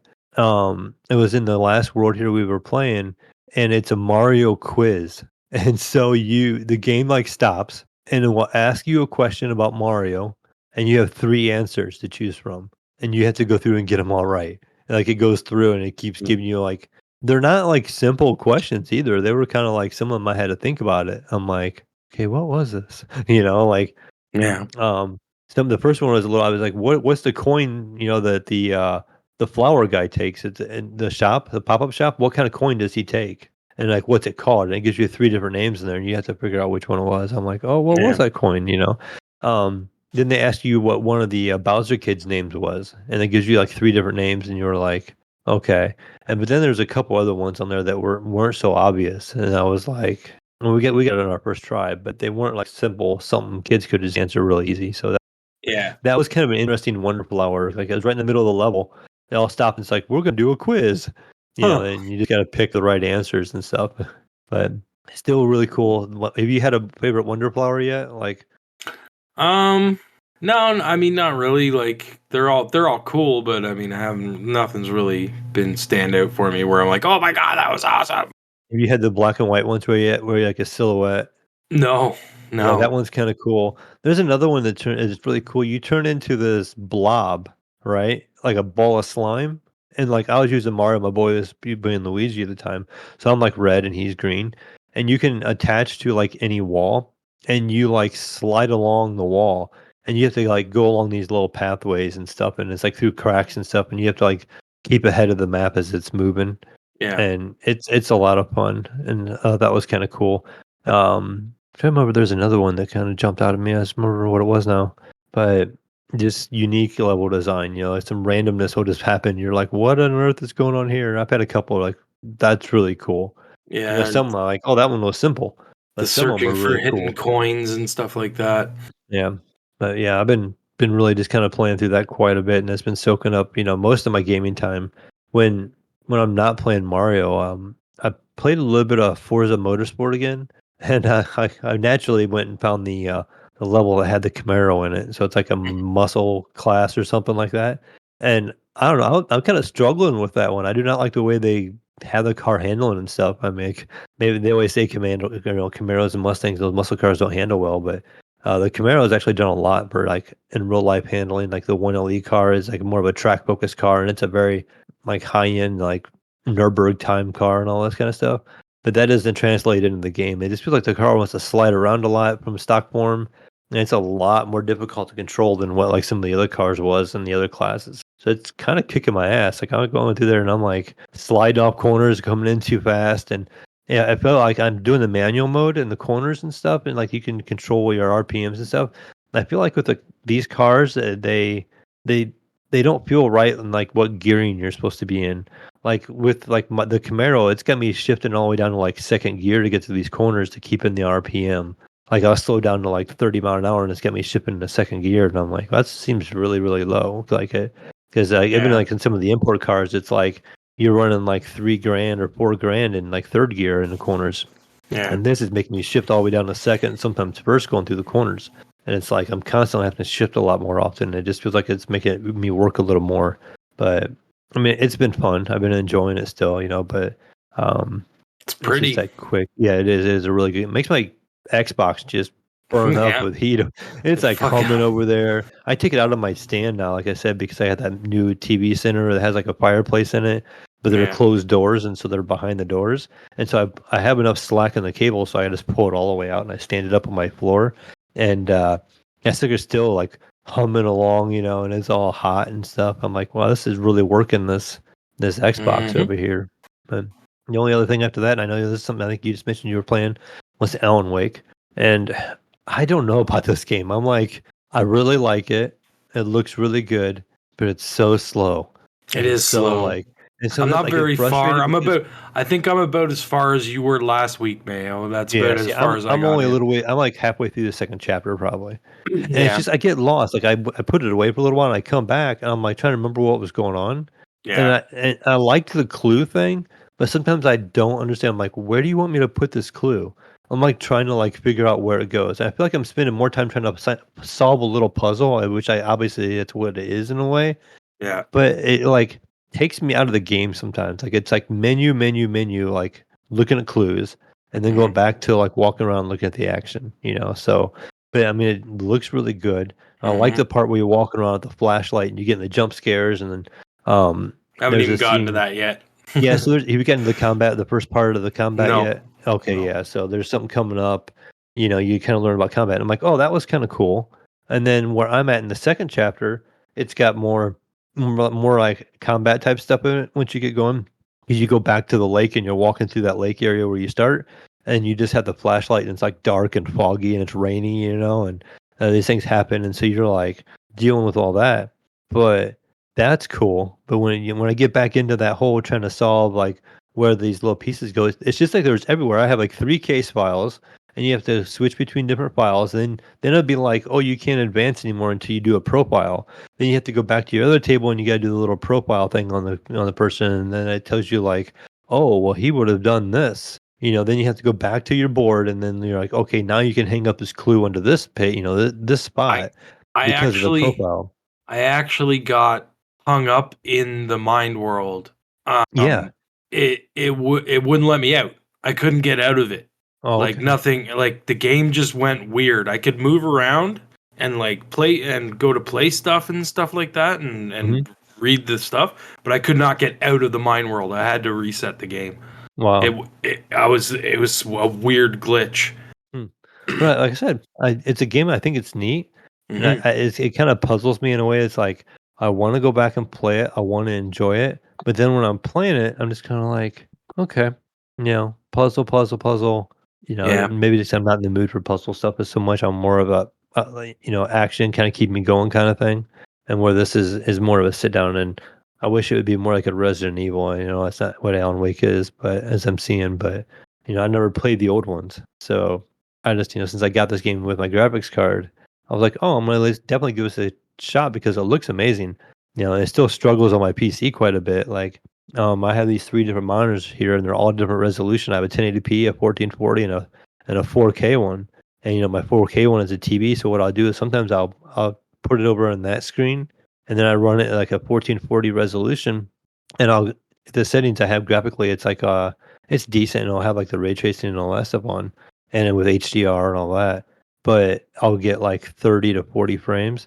But then when I drag it back to my 1080p screen, I think I would, be doing better, and I'm getting like the same frame rate, on my 1080p screen as I was my my 4K screen running at 1440. So I don't understand why it's only doing that on my 1080p screen, but it's something to do with those ray tracing effects too, because with this new graphics card, I have the DLSS 3.5, and then it enables the Some What new did you stuff get at again? Nvidia. I had the 4070 Ti. It's like a tough edition, Oh, okay. and it has some like different settings now. It has like ray reconstruction and something else as an Yeah. option. And Yeah. so it's like you have ray tracing and then you have ray reconstruction. You can turn Oh, both of them I on. know all about it, Mayo. When I was downloading the drivers for It the told you video all about card, it. it told me all about them. The Yeah, so 40 I don't series pay attention to cards. big things in the drivers. So, Well, it's the but only screen you're locked out of doing anything else other than fucking staring at that screen yeah, I until usually the walk away driver's when I download installed. that. But I mean, for the most part, like I said, it's trying to figure out the settings, trying to get them where I want to get to run well enough. Like right now, I'm between like 45 and 50 frames with the settings I have on. I feel like that's Yeah. good enough because it's a single player game. It looks really good because I've dumbed it back a couple times, and I'm like, its game doesn't look nearly as good. Yeah. And then I bump it back up, and I'm like, okay, this is playable for me at 45 or 50, 40 frames or whatever. Looks really So good on the X too. I yeah, mean, I heard the X is the better looking versus the PlayStation one. oh, is it? I don't know. Yeah, so I haven't been paying attention to that yeah, I kind of watched like a stuff. Digital Foundry video, like it Yeah. talked about all three, the Xbox, the PlayStation, and the PC version. And obviously, the PC version was the better looking version with taking advantage of some of the newer ray tracing stuff and stuff like that. Yeah, but I mean, That it's even pushing your 40 series card. yeah, Like, it's you like know what I ahead of mean? its Like, curve. It's one of those games where if you have a 4090, it's pushing your it, 4090. it's gonna They be like, it's gonna be a benchmark yep, it's one of those for benchmark a long games. time, I think. Yeah, that's what Control was. Control when it first Yeah. came out was a benchmark with ray tracing. Or Like fucking Tomb I Raider. had a I had a really up to date graphics card back at the time, and it was the same way. Like you could only get like when ray tracing on, you were only getting like 30 frames back in the Yeah. day when you had your graphics card. And so I was like, that's kind of what they started doing with their games. It seems like they're always big on like the latest greatest hardware, Yeah. and if you don't, and or if you enable all that, it really pushes your PC. Like it really pushes it. Where like on Xbox and stuff, it probably runs it in like a medium setting or it might even be low settings compared to PC. I'm not sure. Like I said, because I bumped mine up to like medium to high with ray tracing, it drops significantly. So, and I don't know how much ray tracing. It seems like it's got a good amount of ray tracing in the Xbox version and the PlayStation version. So, I just got a feeling they probably just run a little lower resolution, dial back the graphics a little bit, less foliage and stuff like that. Mhm. But yeah, it still looks really good on all of them from the video I've seen. I don't know if it's a Jesus game or not, but it's kind of slow. The puzzle part of it Yeah, I don't know. is the part that's keeping me not liking it so much. Wonder if I would like it. I don't know if I would. Did you play the Yeah. first game? Jesus. I did. I played it twice. I don't know Yeah. if I would like this one. Yeah, like I said, I didn't never play the first one, so I didn't know what to expect. First And one was to great. me, and I'm really involved in the story. I like the story, but then I'm confused too. Like when I listen to it, the way they deliver it in this game, I'm like, what's going on? Because you'll find the page, and then it'll talk about it. And at first, I Is it thought I a had better console game or a better PC game, do you think? I think it's a better PC game. Jesus, it's better graphically. It's going to push the graphics card more, like we were just saying. Yeah. And I think the PC controls are pretty good. I'm using an Xbox controller, but everybody I've heard say the PC controllers are really good. And it is on the Epic Store, but I think it's cheaper on the PC than it is on the CD Probably. keys. yeah, CD key is probably the way to go. It's been again a good game. Like I said, it's just I get bored with it quick, or I get frustrated with it quick because I don't know where to go. I don't feel like I have that clear path, or I'm lost a little bit in the story. They'll be like, "Oh, this and this, I need to do this," and all of a sudden I just click on a couple things, and it'll just like work, And I'm like, "Oh, I guess I had to do that. I guess that went there," So, but yeah, I mean that's been pretty much all I've been playing. What about you, Ryan? Well, we pretty much talked about everything I've played other than Mario Kart. Played a bunch of. I just gotta say this: having a Switch again, it's amazing what they can do with that hardware. Mm-hmm. So Like, old, dude. You think about it. but fucking Mario looks fantastic. Like, That's because it's a little cartoony. oh, Fucking don't thing. give me that shit. That's a pile of garbage. It doesn't It's matter a if it's fucking cartoony. Powers. Tell him, Ryan. It's the Tell him way Powers just came it's in. the way they use things. You know what I mean? Like it's just fucking. It looks good. Like it doesn't matter. Sure, it's not realistic, but games don't have to be realistic to look good. You know what I mean? Like things can be cartoony and still fucking look good. And they pull it off. Even fucking Mario Kart. Like I'm playing Mario Kart 8. Like when the fuck did Mario Kart 8 came out? What, like fucking 10 years ago now? Yeah, I have. Like That's one I go back to regular on my Switch as well. So it fucking looks amazing. Like it really does. it holds up. Yeah, it does. It's Why a do you really think they haven't good made a game new still. one? I know. I like. You know what? I would joke about it. You know, oh fucking Mario Kart is fucking bit. What an old piece of shit game.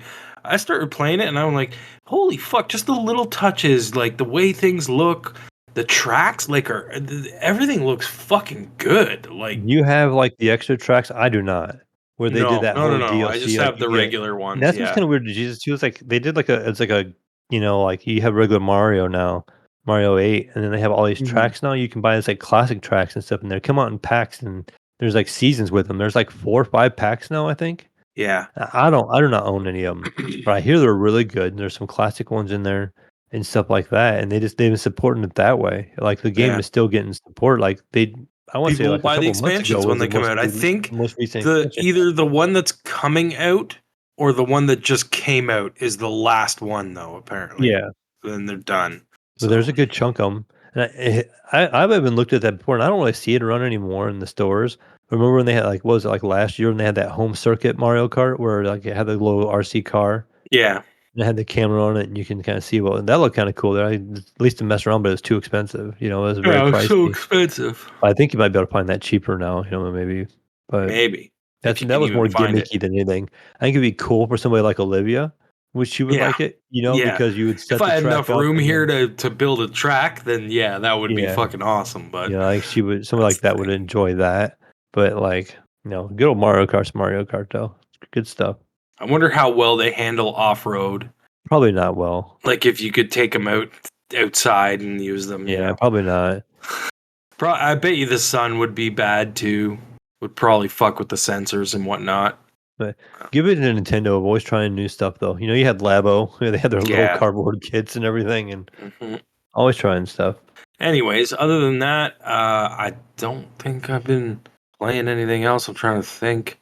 No, I think that's it. Just because it was a lot of Switch this weekend because Olivia was Yeah. just going crazy. How with is it. she liking just it? Is she She enjoying it? loves it, dude. She spent so much time playing Switch. I had a few problems with her sometimes getting her off the Switch. You know what I mean? Like Yeah. it's time to do something else. And then she'd be like, "Okay, let's play Minecraft." I'm like, "No. No, something other than video games." But we only played Mario. I want to play Minecraft. And then it becomes No, she wants to we're play a video gonna game thing in color real or life. She'd be draw like, or let's play Minecraft coloring or something. Like you'll yeah. Or let's watch YouTube. I want to watch. No, I don't want to watch YouTube. I want to watch YouTube Kids, which is all like kids playing video games. Yeah. And it's like Streamers. kids playing Roblox and fucking. Yep. Yeah, she's gonna be a little gamer. That's for sure. She told me the other day. She said, "Daddy, I wanna make videos." And I'm like, "What do you mean?" She's like, "I want to play video games and make videos." And I'm like, "Oh God, here we go." Shit.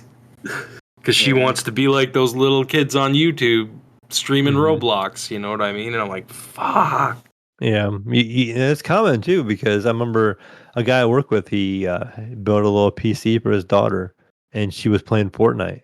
And then he was like, "Yeah, she wants to start streaming. He's like, do you think you could help me like set her up with that, like teaching her how to like, because they like podcast this and that, and knowing how to use Twitch and stuff." He asked me to come over and like look at her PC and make sure it's set up right and that she could stream with a microphone and all this stuff. So I went over there and got it all set up for her so she could, she was like 9 or something. So Oh God, that's funny. Yeah, it happens, man. But my daughter, she's kind of grown out of it at this point. She still plays video games, but like she's at the age where she's like, yeah, they're cool, but like she'd rather be hanging out with her friends. Cool. Yeah, they're cool, but not that cool anymore. Like yeah, and that's what my they're oldest still daughter around. is. She's like license time, so she's getting her license and she's boy chasing and all that kind of stuff now. So she's like, but she will play. Like, I give her my old Xbox and she was happy to have my old Xbox and. Yeah. She'll get on there and she'll play with some friends and stuff occasionally. That thing's a Netflix machine, man. You know, Yeah, that's what it is pretty much. A fucking streaming box is what it is. Yeah, she plays. She again, this is funny. Like, she ended up finding like a Roblox game that she liked, and she would play around with that on the Xbox. And then she likes playing Forza Horizon. She likes messing around with that a little bit, and she does play. She will play like some Fortnite occasionally or something like that with some friends. But I end up giving her like a little headset and everything, so she can talk and with a headset and that old hobo Xbox One X now. Like that thing seems so ancient. Like it seems they do well, except for that So old hard horrible. drive. That hard drive is evil. Yeah. The load times is The load ridiculous. time is nuts, dude. So You know my what though? girlfriend- It's because we got used to these new consoles with the fuck yeah. SSDs and shit, man. Like Yeah. it's you get when Yeah. I Well, this remember. bugged me for a long time because I've had M.2s on PC for quite a while. Yeah, Even in this yeah. last generation of when they had those Xboxes out, we were already running M.2s for a while, and it's like I would fire up an Xbox. I'm like, this load time is just ridiculous. You guys are probably like, "What are you Dude. talking about? This is normal." I got an Xbox 360 sitting right here. Oh man. Try turning that thing on and waiting until the dashboard loads so you can even Like, look at your games. right. Like The it end of the takes show. 10 We turn it on minutes. now, and then we're done It's recording. It might be it's ready. it's ridiculous. Like you go back and think about stuff like that, like and then you like experience it again. You know what I mean? And you're like, "Oh my god, is this what I sat through? Like Yeah. this is what I did?" Like, wow. You don't realize how good you got it sometimes, That's funny. No, you're right. You're completely right.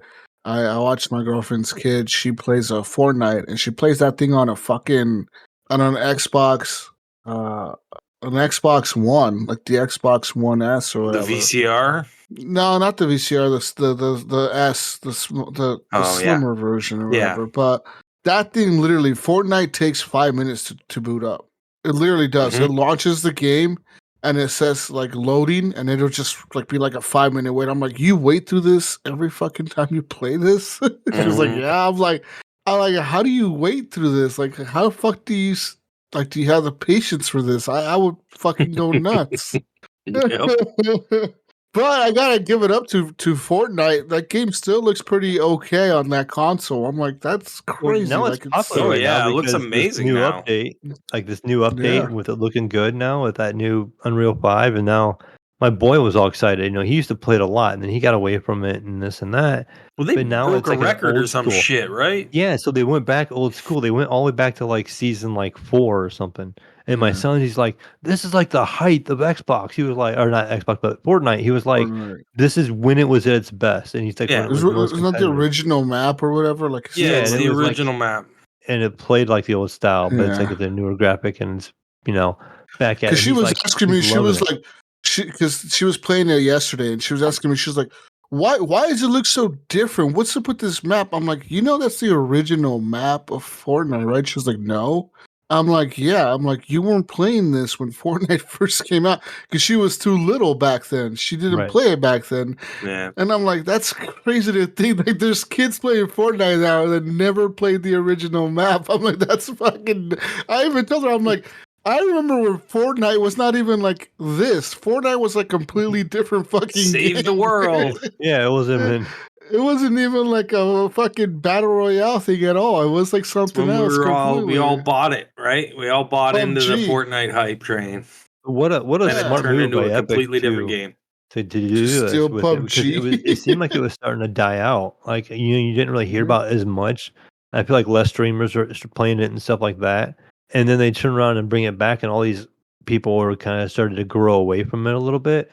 It just brought them all right back. And they're like, "Oh, this is the Fortnite we love. This is it." Like my son, he's like, "It's at its peak."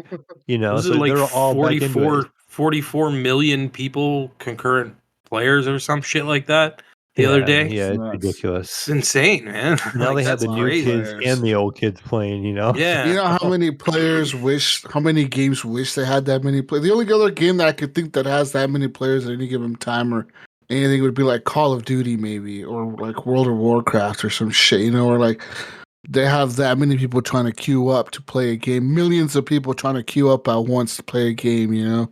Yeah. No other games Insane to really think reach of, that. man. Yeah, that's nuts. But it's news time. Beep, beep, beep, beep, beep, beep, beep, beep, beep, beep, beep, beep. Thank you. News sound effect machine is still working, even though Gunny's gone.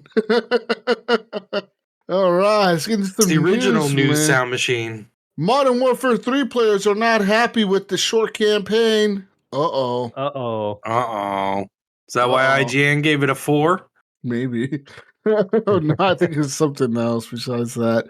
Anyways, Modern Warfare 3 players with the early access to Call of Duty's latest installment have taken to social media to share their dismay and outrage about the shooter's campaign. Wait, is this an IGN article?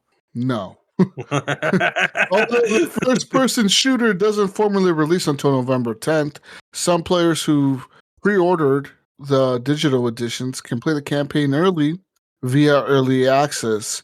One player announced, "I played 1 hour of the campaign and got my refund. And I think you should too if you feel the same way I feel. This was a couple lackluster raid episodes out together, remastered recently. This game failed to capture what it means to be in a campaign, and if this is how it all begins, then I'm sorry. Modern Warfare 3 does not redeem itself from the shit show. Modern Warfare 2 cost at launch and somehow continues to make fun of my wallet. I'll be holding off on touching this game until something positive comes back from the community." And another player said, "What a slap in the face. I am shocked and appalled. The writing was on the wall this entire time if you really think about it. I will admit we had about 2 or 3 missions that really stood out. The open combat garbage, though. If this is the direction the campaign is going forward, this is officially the death of Call of Duty." And then other people were fucking I don't think it complaining. is. You know, these are probably PlayStation fans. These are probably, yeah. Probably. This is the last Call of Duty I'm ever playing. This one's bad. The last Call of Duty I'm ever playing because it's on the PlayStation box. Because Sony put it on a PlayStation box. Because they want because the PlayStation. Other people have started to criticize Activision and Xbox because they have teamed up to release full-screen ads for Call of Duty Modern Warfare 3 on the console's homepage, which players have criticized. Shared by multiple users on social media, the ad in question pops up when players boot up their Xbox. Mm-hmm. It says, "Fight against the ultimate threat," the screen claims, and it suggests you perhaps buy the game ahead of its full release later this month. I think they did this with Diablo too, where there was a pop-up, a one-time pop-up, and it popped up and it's like, "Hey, Diablo's coming, you want to buy it? Oh. We own this. We own this now. Do you want to buy this?" Hey. It was before. That was before they actually owned before they bought it. Yeah, that's crazy though. That's back when they had it bundled with the One X or the Series X. Yeah, the console. Probably. Yeah, that's the one I got, and I haven't fired up Diablo yet. I did see actually of all people from the community, Normie got an Xbox the other day. Yeah, she got a One X.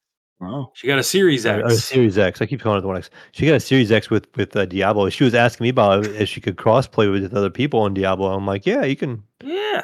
So she was all excited. So yeah, man. Anyways, move on to some more news. Marvel Spider-Man 2. The developers. A bad game. The developers of hit PlayStation 4 5 out of exclusive 10. Marvel Spider-Man 2 have said that Miles Morales Mayo is now the main Spider-Man from now on. Oh. That's cool. I feel like even in the game, Miles seems to like play better. You know what I mean? Like, just like he's got more acrobatic stuff when he's like swinging around and like, I don't know. I just felt like, I mean, I didn't play the game. I'm watching somebody play it. Because that's the whole point, right? Like, you've been setting him up to be the next Spider-Man. Yeah, exactly. He's more stylish. You know what I mean? Yeah, he's a kid. He's younger. Yeah. He's a punk kid. All the punk kids are gonna like him. Whatever, man. That boomer Spider-Man is out the window, Mayo. Get out of here. Yeah, we need to get rid of that old guy. You know, fucking old boring Spider-Man. powers, boring suits. Yeah. The new Spider-Man is here. Yeah, I like Miles. I like Miles too. I'm hoping the next game introduces Gwen. Mm-hmm. Mm-hmm. In other news, MMO players are blasting disgusting $90 early access charge for World of Warcraft: The War Within. World of Warcraft: The War Within was announced alongside 2 other expansions as part of the World Soul Saga at BlizzCon 2023. And first impressions from players seem to be pretty positive about the game, with one notable exception. Nobody's happy about the idea of paying $90 for 3 days of early access for the new content, Mayo. Wow, that is a little pricey. Listen, there are 3 ways to purchase The War Within. You can get the $50 base edition, or you can upgrade to the $70 heroic edition if you want access to a bonus mountain transmog set. Or if you want even more digital goodies, you can grab the $90 epic edition, which includes some other things such as 30 days of game time, guaranteed access to the beta, and 3 days worth of early access to the expansion itself. So there's that. Well, there you go. Nice. That's what you I mean, pay you an can't extra complain. $20 for. You know, if you want to be the person willing enough to pay the extra money to do it, I guess go do it. But Yeah. eventually, people are going to quit buying these, right? It's there for the people that fucking are diehards and want to play it, so they'll buy it. Exactly. Right. They're gonna buy it. It's not So for I you don't and see why me, people, and don't complain. I mean, don't give a if you don't fuck. like it, just don't buy it, and just wait till you buy the regular Right. version, and then vote with your wallet, right? Exactly. So somebody out there is buying enough or doing enough to make them keep doing this kind of stuff. Yeah, there's a reason they Yeah. keep making those I editions don't because do it people buy myself. them. Like, I feel like it's a waste of me, like, I don't Yeah, wanna pay me extra too. money, like, for 3 days, like well, I can't remember what it was, Jesus, And then some digital stuff that doesn't even matter. Yeah. You know what I mean? Like, there was why am I doing that? there was something that I was gonna pick up, or you and I and Gunny picked up Jesus, and then Gunny bought the early edition, and he got it, like, 3 days early. I think, Ryan, it's something you were playing too, I think, What was it? Then he didn't play it at all, like, that's like when he went to Fiji. It was right around that Oh, time. Was it Diablo?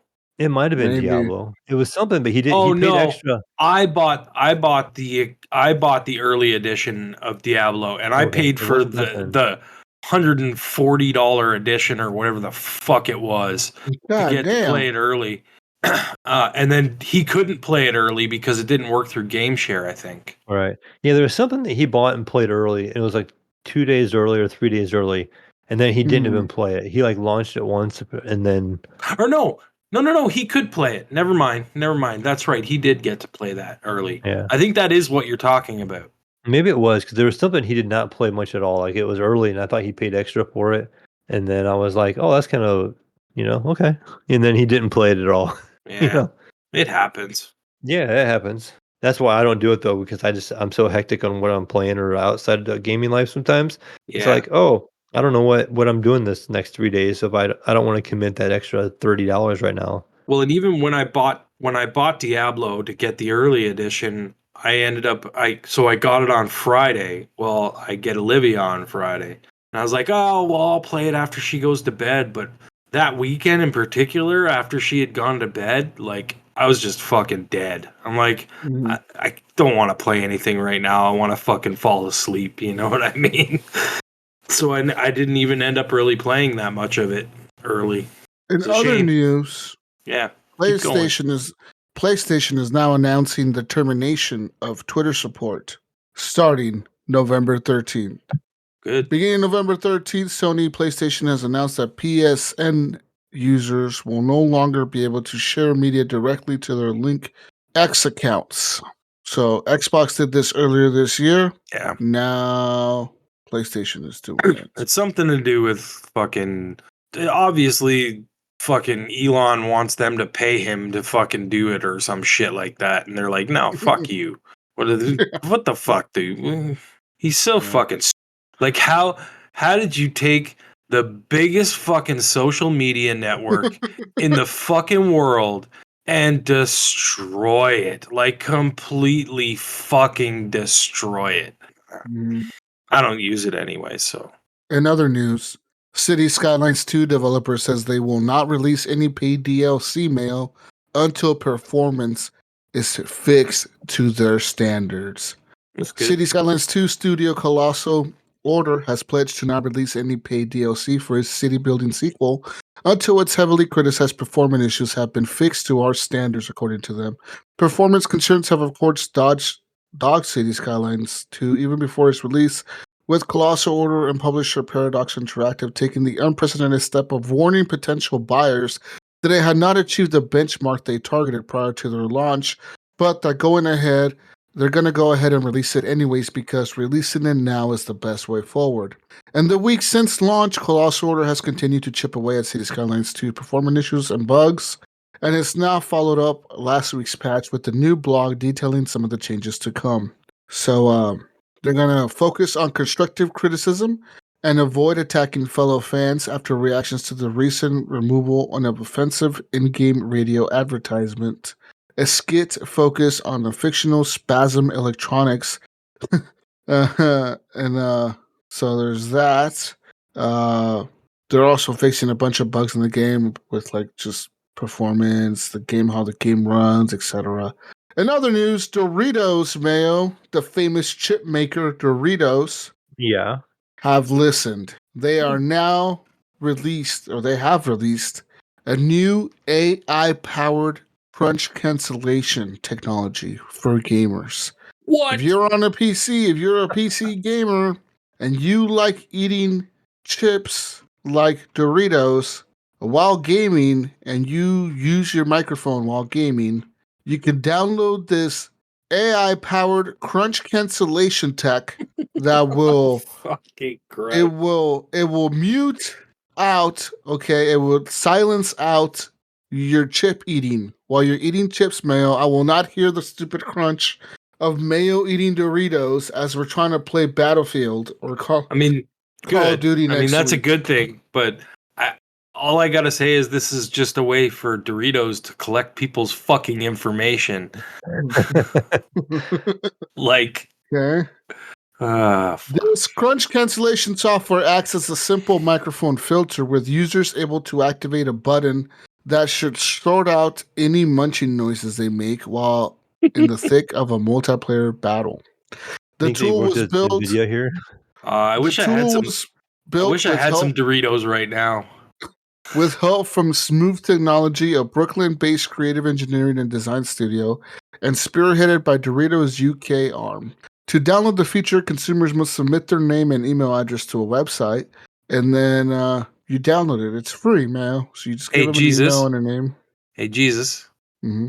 Even if I was eating Doritos, you would never know. Well, I would know. I could hear it. I could hear it right now. You wouldn't hear it. There would be crunch cancellation. Oh, well, we can see it. But what the listeners don't know is we got video over here. No, you don't. In other news, speaking of AI, Microsoft and Team Xbox are now partnering up with In-World AI to develop Xbox tools that will allow developers to create AI-powered character stories and quests for video games. This multi-year partnership will include an AI design co-pilot system that Xbox developers can use to create detailed scripts, dialogue trees, quest lines, and more. At Xbox, we believe that with better tools, creators can make even more extraordinary games. This partnership will bring together In-World's expertise in working with generative AI models for character development, Microsoft's cutting-edge cloud-based AI solutions, including Azure OpenAI Service, Microsoft Research technical insights into the future of play, and Team Xbox's strengths in revolutionizing accessible and responsible creator tools for all developers. The multi-platform AI toolset will include the AI design co-pilot for scripts and dialogue, and an AI character engine that can be integrated into games and used dynamically to generate stories, quests, and dialogue for developers. In-World has been working on AI NPCs that react to questions from a player, much like how ChatGPT works or Bing Chat responds to natural language queries. These AI NPCs can respond in unique voices to you, Mayo, and can include complex dialogue trees or personalized dynamic storylines within a game. In-World's technology can also be used for narration, so companions in top-down RPGs can warn of groups of enemies or other players up ahead. AI has long been an integral part of game development, with applications ranging from enemy AI to procedural generation, says Ila Gelfabain, the CEO of InWorld AI. She says, the emergence of large language models and generative AI has unlocked new opportunities for storytelling and character engagement within games. It says here, Microsoft is only offering this as an optional tool for game developers, so it will be up to the developers to decide on what level of generative AI in the future they're going to be using in their titles. The Finers developer Embark Studios recently had to defend against their use of AI-generated voices, arguing that, quote, making games without actors isn't their end goal. So there's that. It says here, any use of generative AI in creative fields like game design or voice acting is controversial, with the SAG-AFTRA Actors Union voting to approve strike authorization for video game performers recently. So there's that. So voice actors aren't happy about this. Writers aren't happy about this. Mayo isn't happy about this. Who else is not happy? Ryan's not happy about this. Not happy. AI taking over everything. AI is taking over everything, Ryan. Well, AI is kind of. I'm telling you, AI is the future, man. You think about this: 50 years from now, we'll all be sitting at home. I'll be dead probably. And our AI robots will be working for us. Yeah. And they'll do our job, and we'll get paid for it. But we have to maintain our AI robots, kind of like you have a car right now, right? That's what the future is, man. Right. Have you guys run across? I've run across this twice this week, where drive-throughs now have AI. Oh, what? A drive-through AI? What? Yeah. So this happened twice in two different places. So the first time I actually went to a Rally's, and I went to order at Rally's, and it was an AI talking to me. It was like all robotic. It was very. Speak to a human. Yeah, well, and then we had a pause, and we wanted to add something to our order after we said we were done before it gave us a total, and then it didn't know what to do with us at that point, and then a person come on, and he's like, oh yeah, he's like, yeah, don't mind that, he's like, it's something we just started using this week, and then I thought, okay, that was kind of weird, I was surprised, and I said something to the tenant, to tell her at the window, then they're like, oh yeah, we've been doing it, it's been getting something we've been getting used to. And 2 days later, I went to the one McDonald's over in the one side of town, and it had the same thing. You went in, and it was an AI taking my order, and then it just, when you went up to the window, then the person was up there. It would just read it back, and you didn't really, it was real simple. I didn't know if you guys had that out there or not, or ran across that. I haven't seen it yet. It happened to me twice in 1 week. They're doing a trial or something in your area. McDonald's and Rally's, two different unique places. You're fucked, Mayo. You're in the Matrix, Mayo. You're fucked. Am. You're done. You're done. AI has taken over. You're gonna be dead next week, dude. What was it? Ready Player One, Columbus, Ohio was the new tech capital of the world. And look, that's facts. Because they're building that big ass tech. We got that big Intel plant coming out there, out here, and we got some other stuff coming out, and and then so look, it's coming true. Oregon, now we're a test with AI. Oregon's ahead of all that shit. Into Silicon. Yeah. Listen, Oregon. I heard they want to become the Silicon Valley out here. I don't know. Listen, Oregon, we're ahead of that shit. Okay, Portland is the first city in the whole United States. Portland, Oregon was the first city to ban AI facial recognition. They banned it because they had it out here, because they had it at stores. So, listen, you'd walk up to the fucking gas station, right? And you try to walk in the door. The fucking door would scan your face and it wouldn't open. If it thought you stole something from the store before, it wouldn't open for you. It would just keep the door shut. And it would tell you to step away, or it would call the cops. What if you wait until somebody else walks in and you just walk in behind them? Then I think it would call the cops, because the shit would say, we're going to contact the police. Really? Yeah. That's crazy. Apparently, some people that never stole, or they never even been to that fucking market, would try to go into it, and that shit would tell them, no, you stole from this place before. And they're like, we never fucking been here. And so they got sued. And the company got sued. The company that had these at their gas stations got sued. The AI company got sued. So Portland said, you know what? This is a little gas station, though. You fucking pump your gas and then you go to walk in and pay for it, and they fucking Brian, now Can't commit where Jesus is at. Fine, see you later. Ryan, you forget where Jesus is at. For the longest time, they weren't pumping their own gas. Oh yeah, that's right. That's true. Yeah, we weren't pumping our own gas. But like, this fucking trying to figure AI, that man. stuff out over there. Listen. Another piece of AI news here. President Joe Biden, Mayo, President of the United States, signed an executive order designed to create the first real U.S. regulations and suggestions about AI on October 30th. The order came after months of meetings about AI tech, though the White House also confirmed that, strangely, the new Mission Impossible movie played a part in its signing.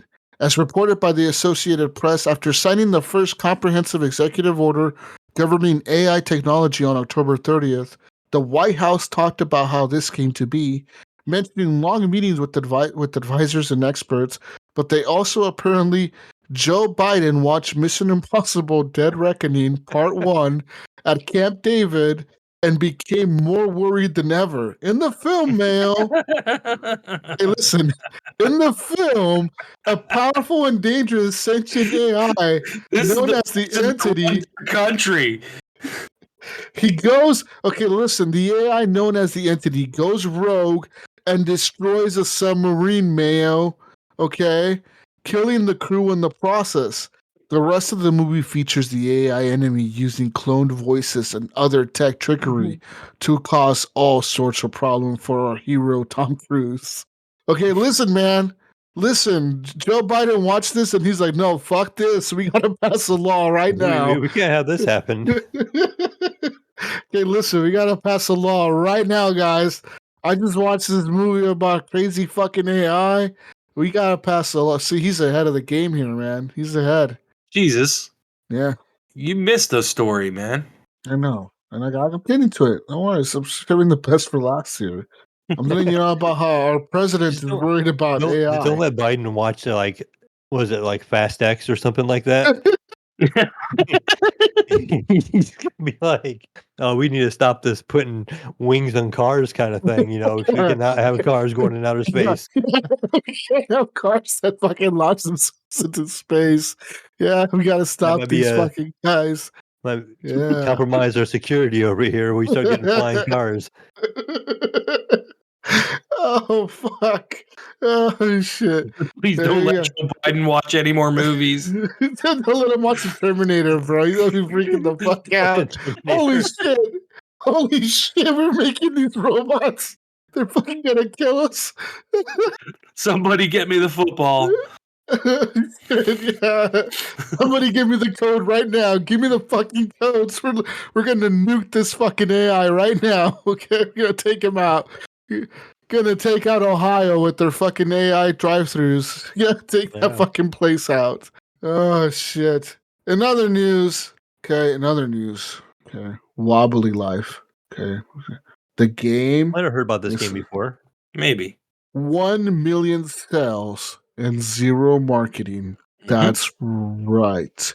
Wobbly Life, developed by UK indie Rubber Band Games, has been dubbed GTA meets Human Fall Flat, and now has sold over 1 million copies across PC and consoles. The game was conceived by a single developer looking to occupy themselves during a particularly tough period in their life.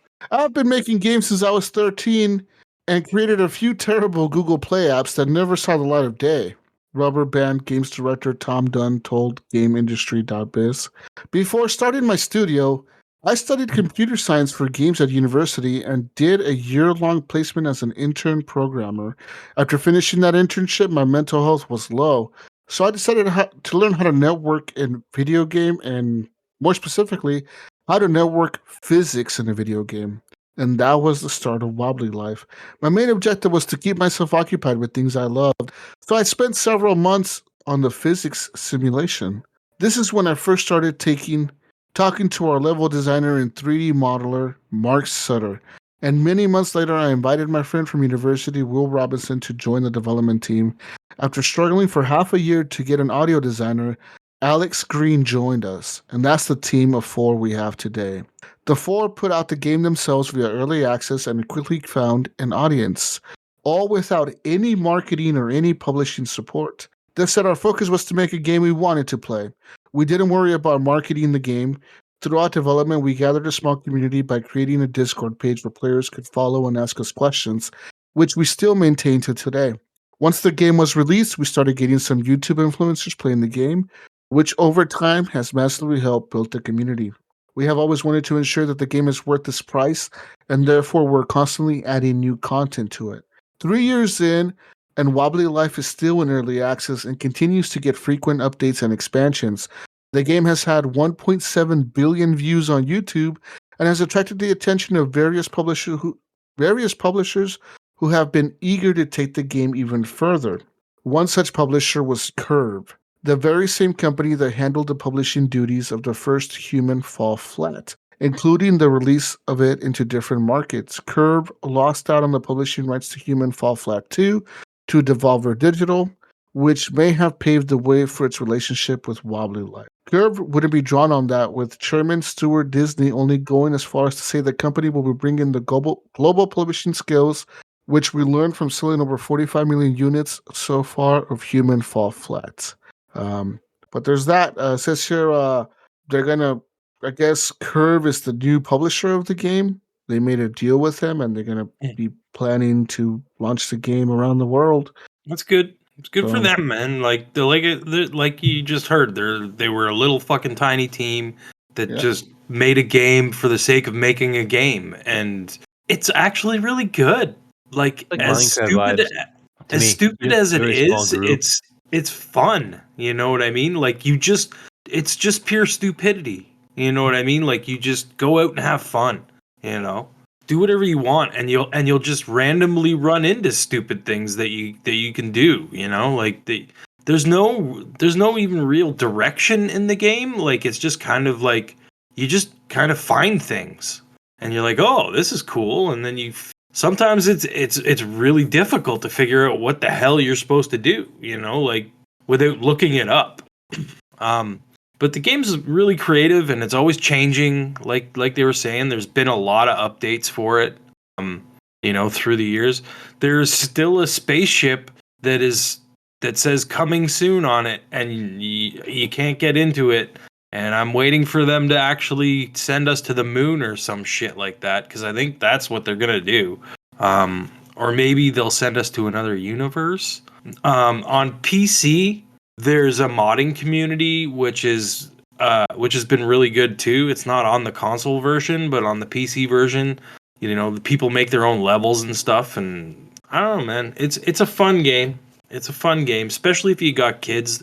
I mean, that game in particular is probably the thing that helped Olivia learn how to play a third person or first person game. You know, and how to move and stuff like that, because it was a lot easier for her to get involved in that than most games of that style, you know.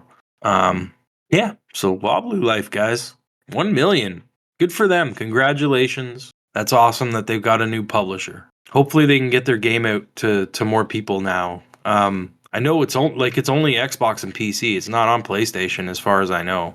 I wonder if maybe Curve's going to make that happen. Yeah. We'll see. Or Switch. Maybe on Switch. I could see it doing well on Switch. Switch for sure. Oh, yeah. In other news. There's more news? Yes, one last piece of news. Oh, boy. It's almost been a year since OpenAI released their ChatGPT to the public. That's right. Since then, OpenAI has been racing to maintain its early lead over an increasingly crowded set of rivals by releasing ChatGPT 4. Okay, they added a bunch of other shit to it, but today they had OpenAI Dev Day, and they live streamed this event. So, with this being said, they're launching a GPT store later this month. Oh, God. They also announced that OpenAI has a copyright shield embedded into the system now. So it says if OpenAI creates anything that's copyright infringed, so like say like you get sued by a company because you created something with OpenAI or ChatGPT, and some company tries to sue you for copyright infringement, that their legal team will defend you and will protect you from any copyright infringement lawsuits. Also, they said Microsoft announced that they plan to bring OpenAI to all their services. They announced a big partnership with Microsoft, and Microsoft CEO said that they're excited to bring this OpenAI tech to all of their services on Microsoft. It says it's going to be cheaper for developers now as well. They're also saying that they're growing at a really high rate. They say that right now they have a shitload of users. 2 million developers are working with the tools, and around 460 companies on the Fortune 500 companies are using their products. And they say that's about 92% of Fortune 500 companies are using ChatGPT OpenAI software for their business needs and or whatever needs. That's a lot of companies, dude. This shit's gonna fucking take over the world. That's what I'm saying, man. It's not going anywhere. 92% of Fortune 500 companies, Mayo. 92%. Hey, Jesus, AI has taken over 75% of this week's news. Oh man, am I an AI now? Is Mayo? What the fuck's going on? Yeah. Are you even real? Are you guys here? I think Mayo is just an AI that's taking over Mayo's life. I think Mayo's dead. I'm just AI generated, Gibb. Yeah, Look, I'm just real Mayo's out driving around right now. AI generated Gibb has a beard. Whoa, yeah, this is not what the fuck's going on? I'm scared now. You guys, I'm gonna go watch the new Mission Impossible movie and get scared with Joe Biden. I'll be really scared after I watch that movie now. I'm gonna call him and be like, "Hey Joe, like we need to make some new laws, man. Like, you gonna email him and say, "Hey Joe, nice jacket." Hey Joe, this AI shit is scaring me too, man. I'm scared with you. We're both scared. Have you heard about that RoboCop? We should pass a law against that too. That fucking guy's crazy. He's over here shooting people's heads off and shit. What the hell is going on? Throwing people out fucking windows. Crazy. There's some crazy shit going on over here, man. I'm scared. But yeah, that's all we have for news, guys. I mean, AI is taking over the world apparently. Next year's Call of Duty will be made by AI, probably thanks to Microsoft. They're gonna fire everybody on Activision's teams and just fucking they're gonna call it, instead of Infinity Ward, it's gonna be AI Ward, and they're the ones that are gonna be making all the Call of Duties moving forward. They're just gonna jam every Call of Duty into the AI and just keep fucking jamming it in pumping there them out, and then they'll start making games. Just, hey, make us a shooter with terrorists in it, and you got to stop the terrorists and add multiplayer to it. And that shit will pump that shit out in 2 minutes. 2 minutes tops, man. Yeah, the game a new is Call done. of Duty every week. On Game Pass. On Call Game of Duty Pass 75 this week. Yeah, Game Pass. Game Pass day one. We have a new Call of Duty this week, guys. Fucking new Call of Duty every week on Game Pass. Get Game Pass now. Oh man, you're gonna have a splash screen every week. You're gonna have a splash screen for the new Call of Duty. Turn your Xbox on. Every week you turn your Xbox on, you're gonna be a new Call of Duty screen. Call of Duty 25 million. We ran out of numbers. We don't even know what to call this shit anymore. This Call of Duty, just fucking play it. It's this week's Call of Duty. This week on Call of Duty. Oh, whoa, hold on. I got some Phil Spencer news here. Uh-oh. Okay, listen. What's Phil Spender up to? Okay, Phil Spender. Okay, listen. He said, first of all, I'm very excited about what the future holds. In terms of hardware, I think it's not just a matter of adapting to what other companies are doing, but also providing something unique for Xbox users. Just as we think of the ROG Ally and Steam Deck as part of the Xbox community, we need to think of the many Nintendo Switch and PlayStation users as part of the Xbox community in the future. Similarly, we think it's important to make sure that everyone who continues to play Xbox games, including those who play Game Pass on the PC, Mayo, feel equal in our community. And there's a lot of work to be done. In terms of the next 2 to 3 years, we plan to release a first-party blockbuster or anticipated title roughly every 3 months, thanks to AI. And we're very excited about it. They're really going hard with this AI, okay? Every 3 months, you think they're going to be able to do it every fucking 3 months? Yeah. Wow, Think that's about insane. it. Think about it, Jesus. Think about how many studios they own now. Yeah. Of course they can put out a game every 3 months.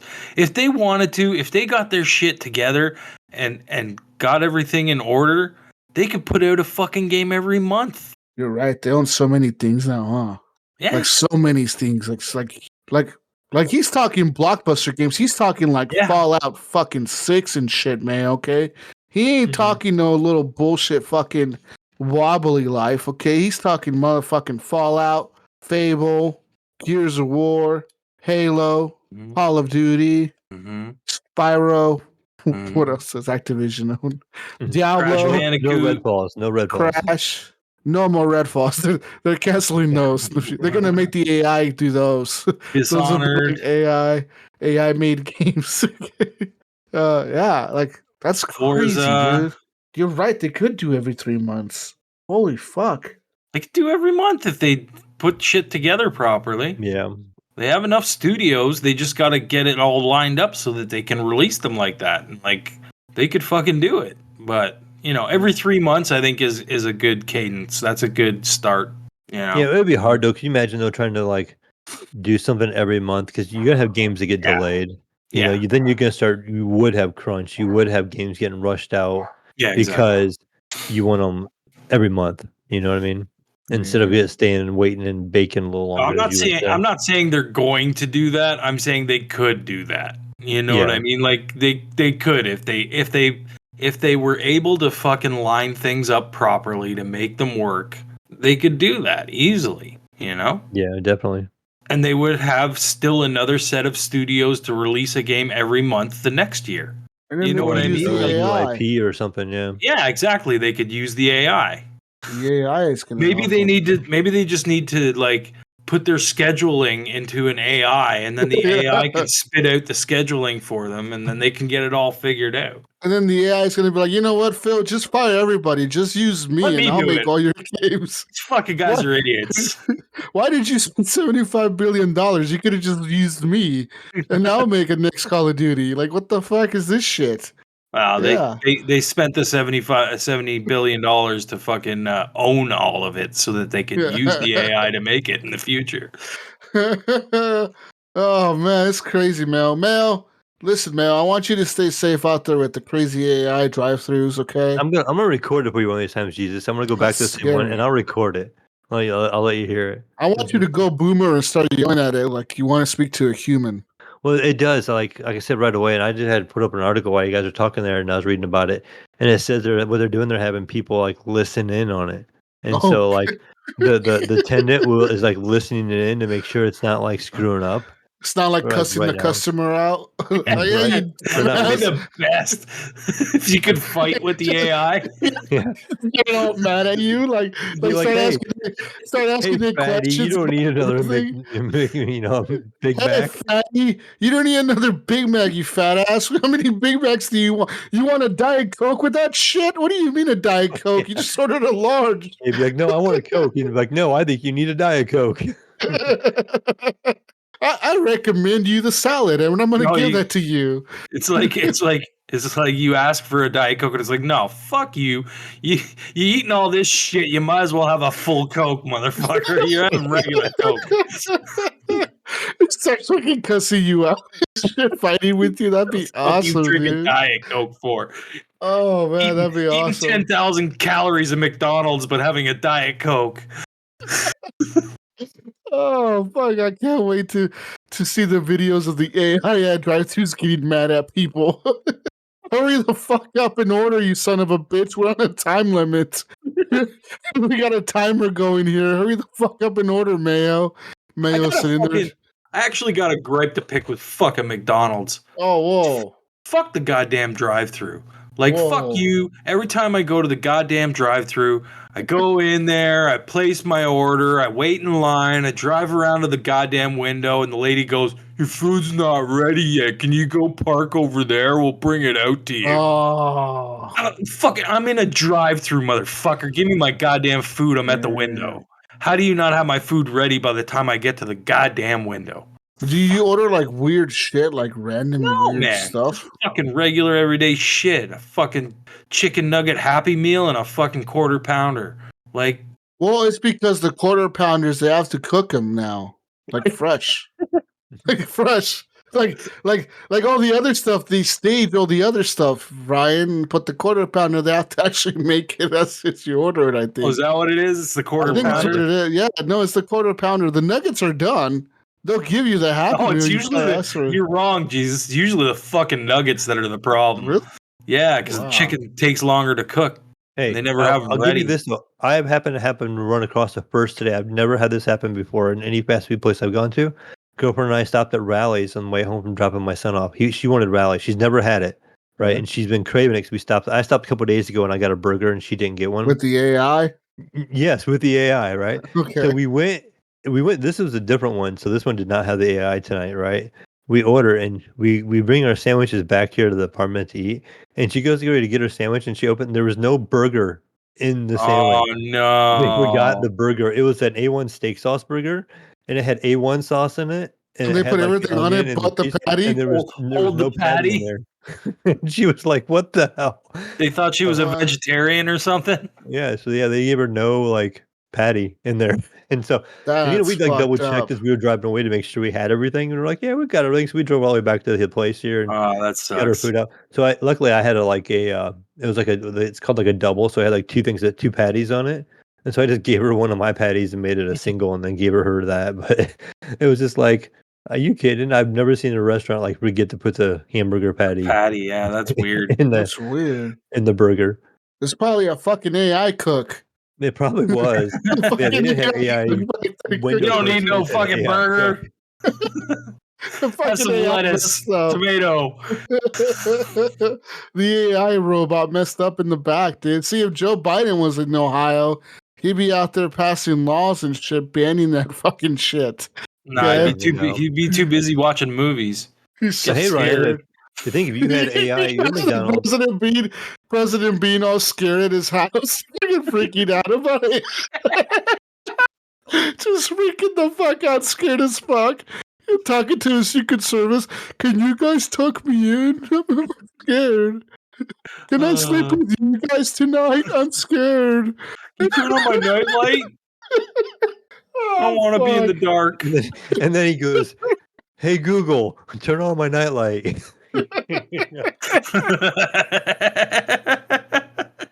So funny.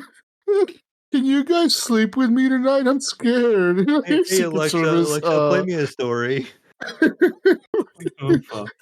Secret Service is like, what the fuck do we do? I guess we have to follow the order. I don't know. Do we have to listen to everything he tells us to do? I don't know. Oh, man.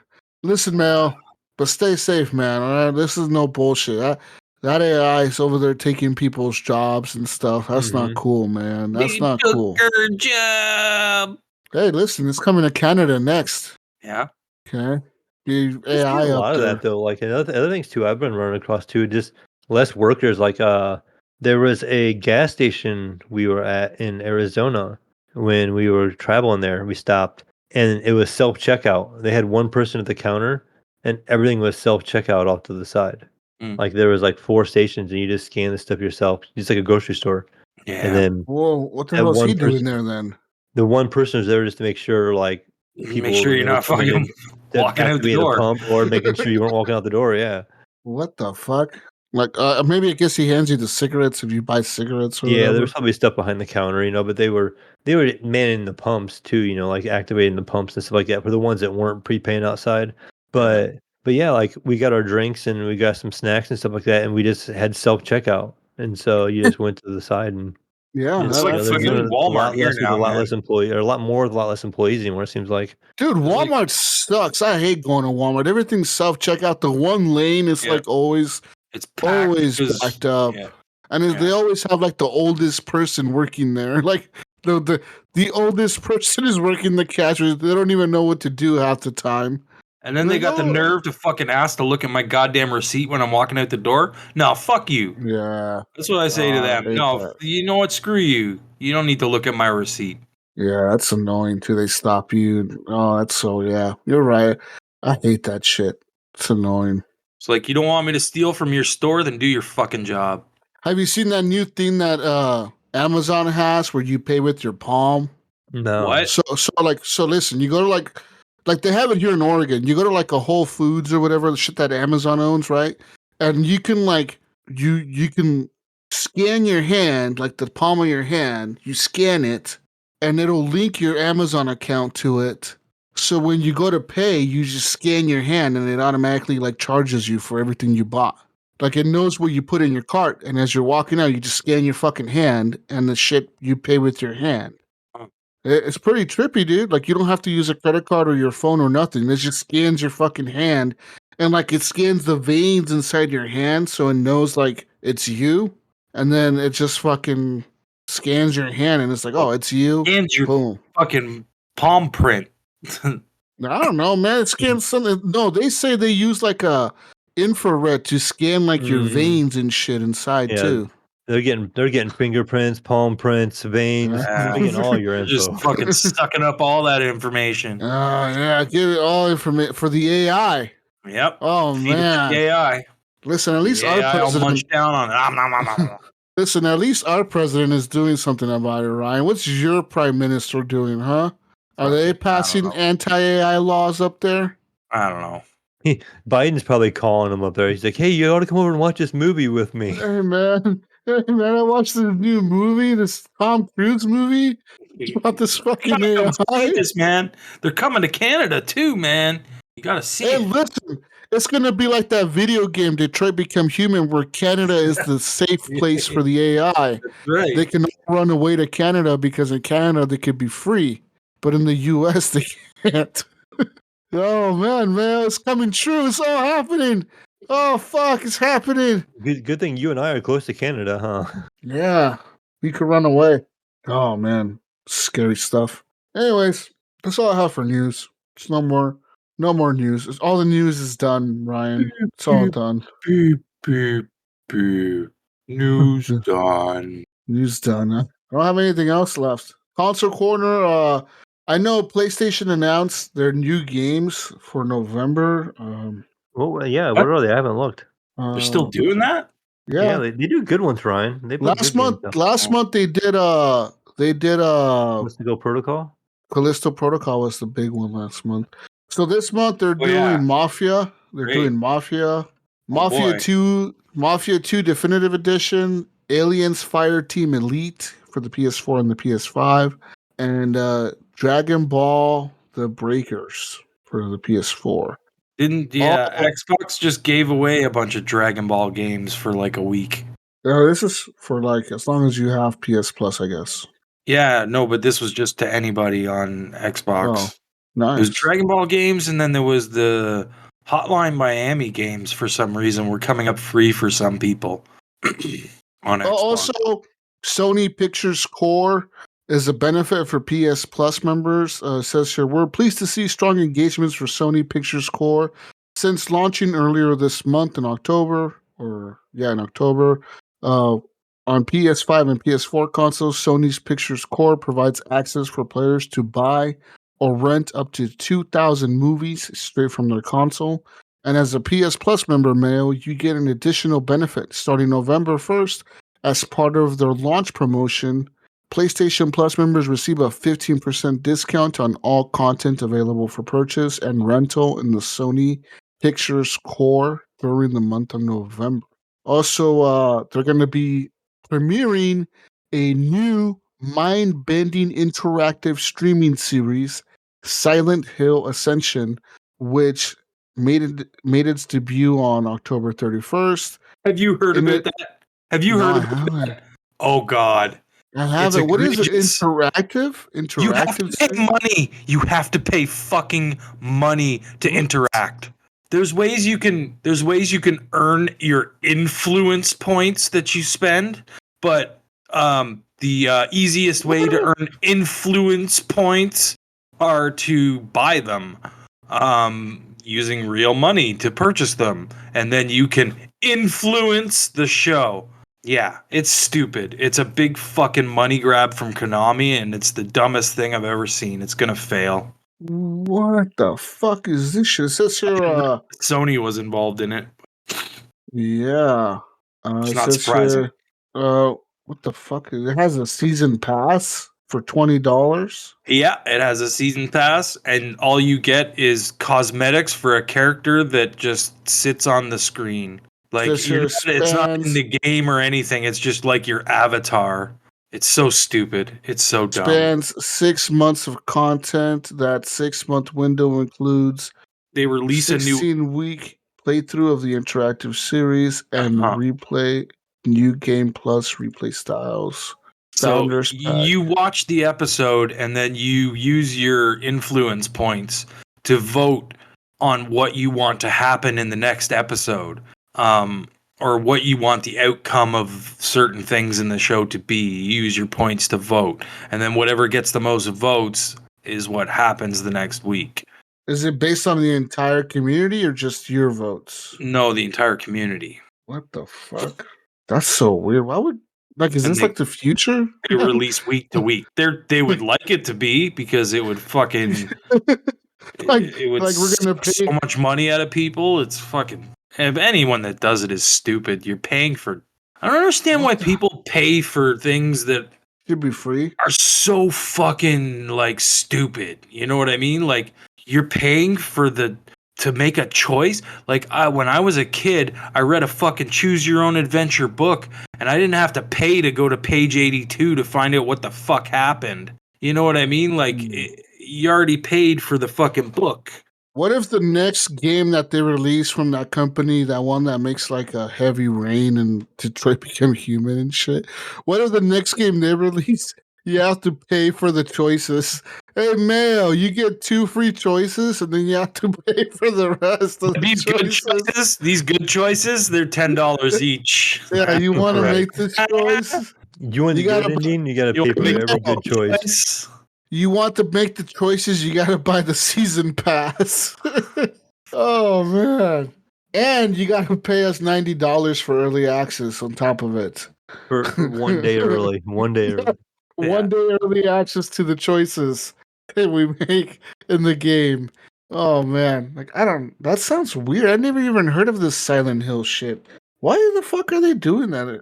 It just started, I think. Yeah, man, it's Konami just trying to fucking make a fucking shitload of money doing absolutely nothing. Can I watch this for free though? Like, what if I don't want to make any choices? Can I just watch it? I don't know. I've looked into it. I basically saw a video about it, and I was like, "This is fucking so stupid." Can me and Mayo just watch this if we want to? Just maybe it locks you out. Like, you can only watch one episode, and if you don't make any choices, you can't watch anymore. Hey, you're a hobo. You're not making choices. You only get one episode a week, and then you gotta wait for the next week's episode. Right. Could you imagine though, if you it tells you like, hey, you got to pay to make a choice, and if you don't pay to make a choice, you can't watch the next episode. Wouldn't surprise me. Oh, you're not contributing to what's going on, so you can't watch the next one. There's a chat also going on the side of the screen as you're watching it. And the chat was not censored. No, apparently bad. Apparently, like, really people bad. were putting Hideo Kojima coming in my tummy. yeah. Started spamming that in the chat. So it says here that they disabled the chat because people kept spamming that shit. They only allow emojis and stickers. That's the only way you can talk in the chat now, apparently. What the fuck is this, man? Like, how is this a thing, dude? Like, yeah, I know, it's stupid. It's complete. That's why when you fucking mentioned it, I just started laughing. I was just like, "Oh God, here we go." When does it? What day of the week does it show? Like, I want to watch this live. I have no idea, man. I don't know. I'm sure if you just type in Silent Hill Ascension in Google, you'll probably find it. Did you guys see what I heard him talk about it on VGO? But the Netflix show that references Ubisoft, it has like Rayman and stuff on it. No. It's like live, it's called like Livewire or something like that, but it's very adult themed, but it has, I guess, like really obscure like video game references, but like the news anchor guy is like Rayman. What the And fuck? yeah, let me see if I can pull it up on my This Netflix from contact. Ubisoft? Yeah, but it's because people are like, "Oh, Ubisoft's gonna take this down." It's not from Ubisoft, but it's like uses all their characters. I'm sure Netflix probably fucking talked to Ubisoft before using their character. You know what I mean? Like, We're gonna some just fucking hobo made this fucking show. maybe Oh, they it's use maybe called maybe they use that AI and they're getting the copyright protections. Yeah, my lawyers are gonna fucking save them. it's called Captain Laserhawk, and the first episode is called A Blood Dragon Remix. What? Yeah, no, it's got it. Ubisoft probably has some fucking their production, their studio No, it probably says has here. something to do It with says this. here this was produced by Ubisoft Film and Television. So There yeah, you no, go. they Yeah. that's Yeah. part of Okay, it. but yeah, Okay. you watch an episode. It's got bad language and people are like doing different things. Like it's Says here it was inspired by Far Cry Blood Dragon Blood Dragon. DLC. Oh, I remember hearing about that show. Yeah. This is legit. Like it's them. Oh. So yeah. I It All was. right. don't I think they're watched a gonna little sue bit of it. I didn't themselves. get into it, but Sue themselves. But we'll see. I want that cyberpunk anime shit to come back. That shit was pretty cool, oh man. yeah, on Netflix, right? I want a new season, man. That sounds pretty dope. I'm sure That it'll other happen. one was It did that well. other one was really cool. Yeah, it did well. We'll see what happens. But I don't know if you guys been watching that Gen V on fucking Amazon, like the thing that's based on The Boys, but they're like the kids in college or whatever. Oh yeah. I know what you're talking about, but no, I haven't been watching. That one was pretty good. I haven't watched the season finale. That's the next episode I gotta watch, I think. Yeah, and they're saying that the What's- new season of The Boys is gonna happen like 4 days after the finale or something like that. So I'm excited for that. And then that other show, Invincible, just came back on Amazon as well. That show was really cool. It was like an animated superhero show or Yeah. whatever. Pretty dark too, kind of like The Boys, but less like Animated? The Boys. Yeah, but it's animated. It was pretty good though. But yeah, that's all I have for news. That's all we have, man. Like, anything else you guys have besides? Nah, man, let's get the fuck out of here. Let's Yeah. get the fuck out of here. I will go play some more Call of Duty, eh? Some more Call Oi. of Duty, eh? Some more Call of Duty. You're eh? gonna go play some Call of Duty, are you? I should probably launch Battlefield to see if they haven't blocked my EA account for emailing them so much. yeah. They're like, fucking Suspicious probably activity. ban that shit. Hey man, we fucking Your whole account, there's no Jesus walks a lot Yeah. on fucking EA anymore. They just deleted it. They're like, fuck this guy. We're gonna just delete all his shit. Fucking guy. He's a hacker. We're gonna delete all his stuff. And then we're gonna send him a verification code to another email that he doesn't have. Oh fuck, I'm fucked. That sucks. Anyways, I'm out here. Find me on everything as Jesus Walks Out. This week I will be playing some Battlefield, of course, Mayo. But coming up this weekend, I will be playing some Call of Duty Modern Warfare 3 multiplayer launch night. And Duh. definitely be playing some more RoboCop, but that's on the PS5 and that's single player. So Jesus There's, plays Battlefield and Call of Duty? No way. and RoboCop. And Okay. RoboCop. All right. No, All right. no more All City right. Skylines. You're not playing City You played Skylines too? RoboCop, so that's good. What's Oh, that? you know what? I do have to check out City Skylines because they did patch it. Yeah, I was wanna know- actually surprised you didn't play that, but I guess probably because Yeah. it's not running great, right? Yeah, but I want to check that out again too. Have you played that, Mayo? No. Maybe I will tonight. It's That's a fun. PC only Game Pass, right? That's only PC. Yeah. Yeah, I have it installed. I just haven't launched it yet. The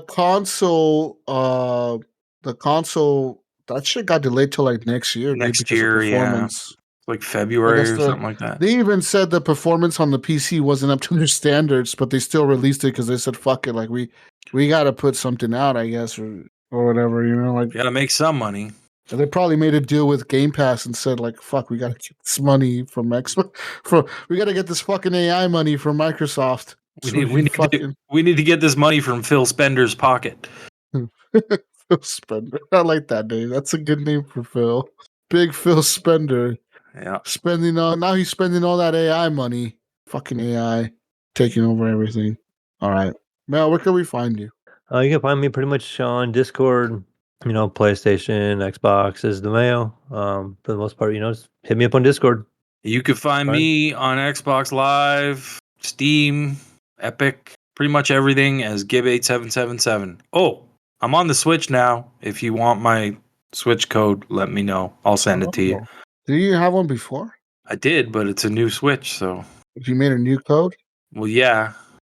Why? Why would I? I signed into the same account. It just gave me a new fucking code. Oh, it gives you a new code, completely new code? You don't keep anything, dude. All my fucking purchases are gone. Gone. You serious? Yeah. Oh man, what a All that Nintendo thing shit's to gone. do. What the fuck? Like, so you're telling me in the next Switch, digital games everything? from. You don't know this, Jesus? How many times you bought Switches and gotten rid of it? You didn't know. I've never noticed. I've never noticed that my games weren't there. Like, Your games are locked to your console. They're not locked to your account. What? It's fucking stupid. So you're telling me if I buy another Switch, all my shit's gone? Yep. What the fuck? What? That's why I don't buy digital games on Nintendo. So you're telling me I've bought 3 Switches and I've locked games to all of them? What Unless the you fuck? have an account still that's still going. Yeah, it's gone. Well, I have my account. But is it still logged into well, I don't know. Because I logged into my account as Gibb8777 and I logged in through the same email address I used, and I don't have any of my purchases any of my digital purchases that I made. What the fuck, Nintendo?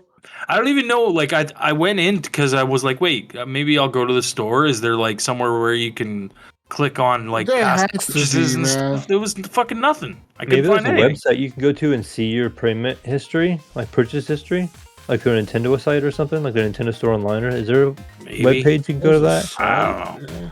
I don't know. It has to be games, but it wasn't anything like. Isn't there like an app for the Switch? Try to download the app on your phone and. I have it. No, I have that. Not on there either. What the fuck? That seems like really. That's what I had to use to log into my account. That's weird, man. Anyways, find us on everything, guys. Ryan, I guess, will be buying new Switch games. Yeah. Whoa. Yeah. Anyways, we're out of here. Bye, everyone. Bye. Have a good night. Bye. Or a good day. Or whatever.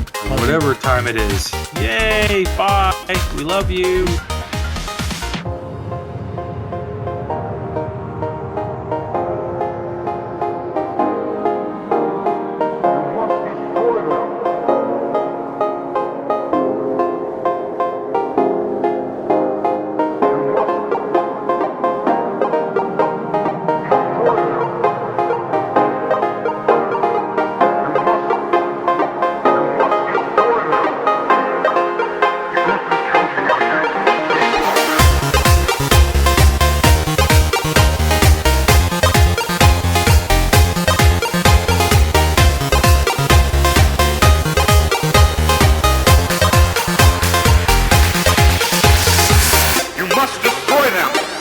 Counting on you.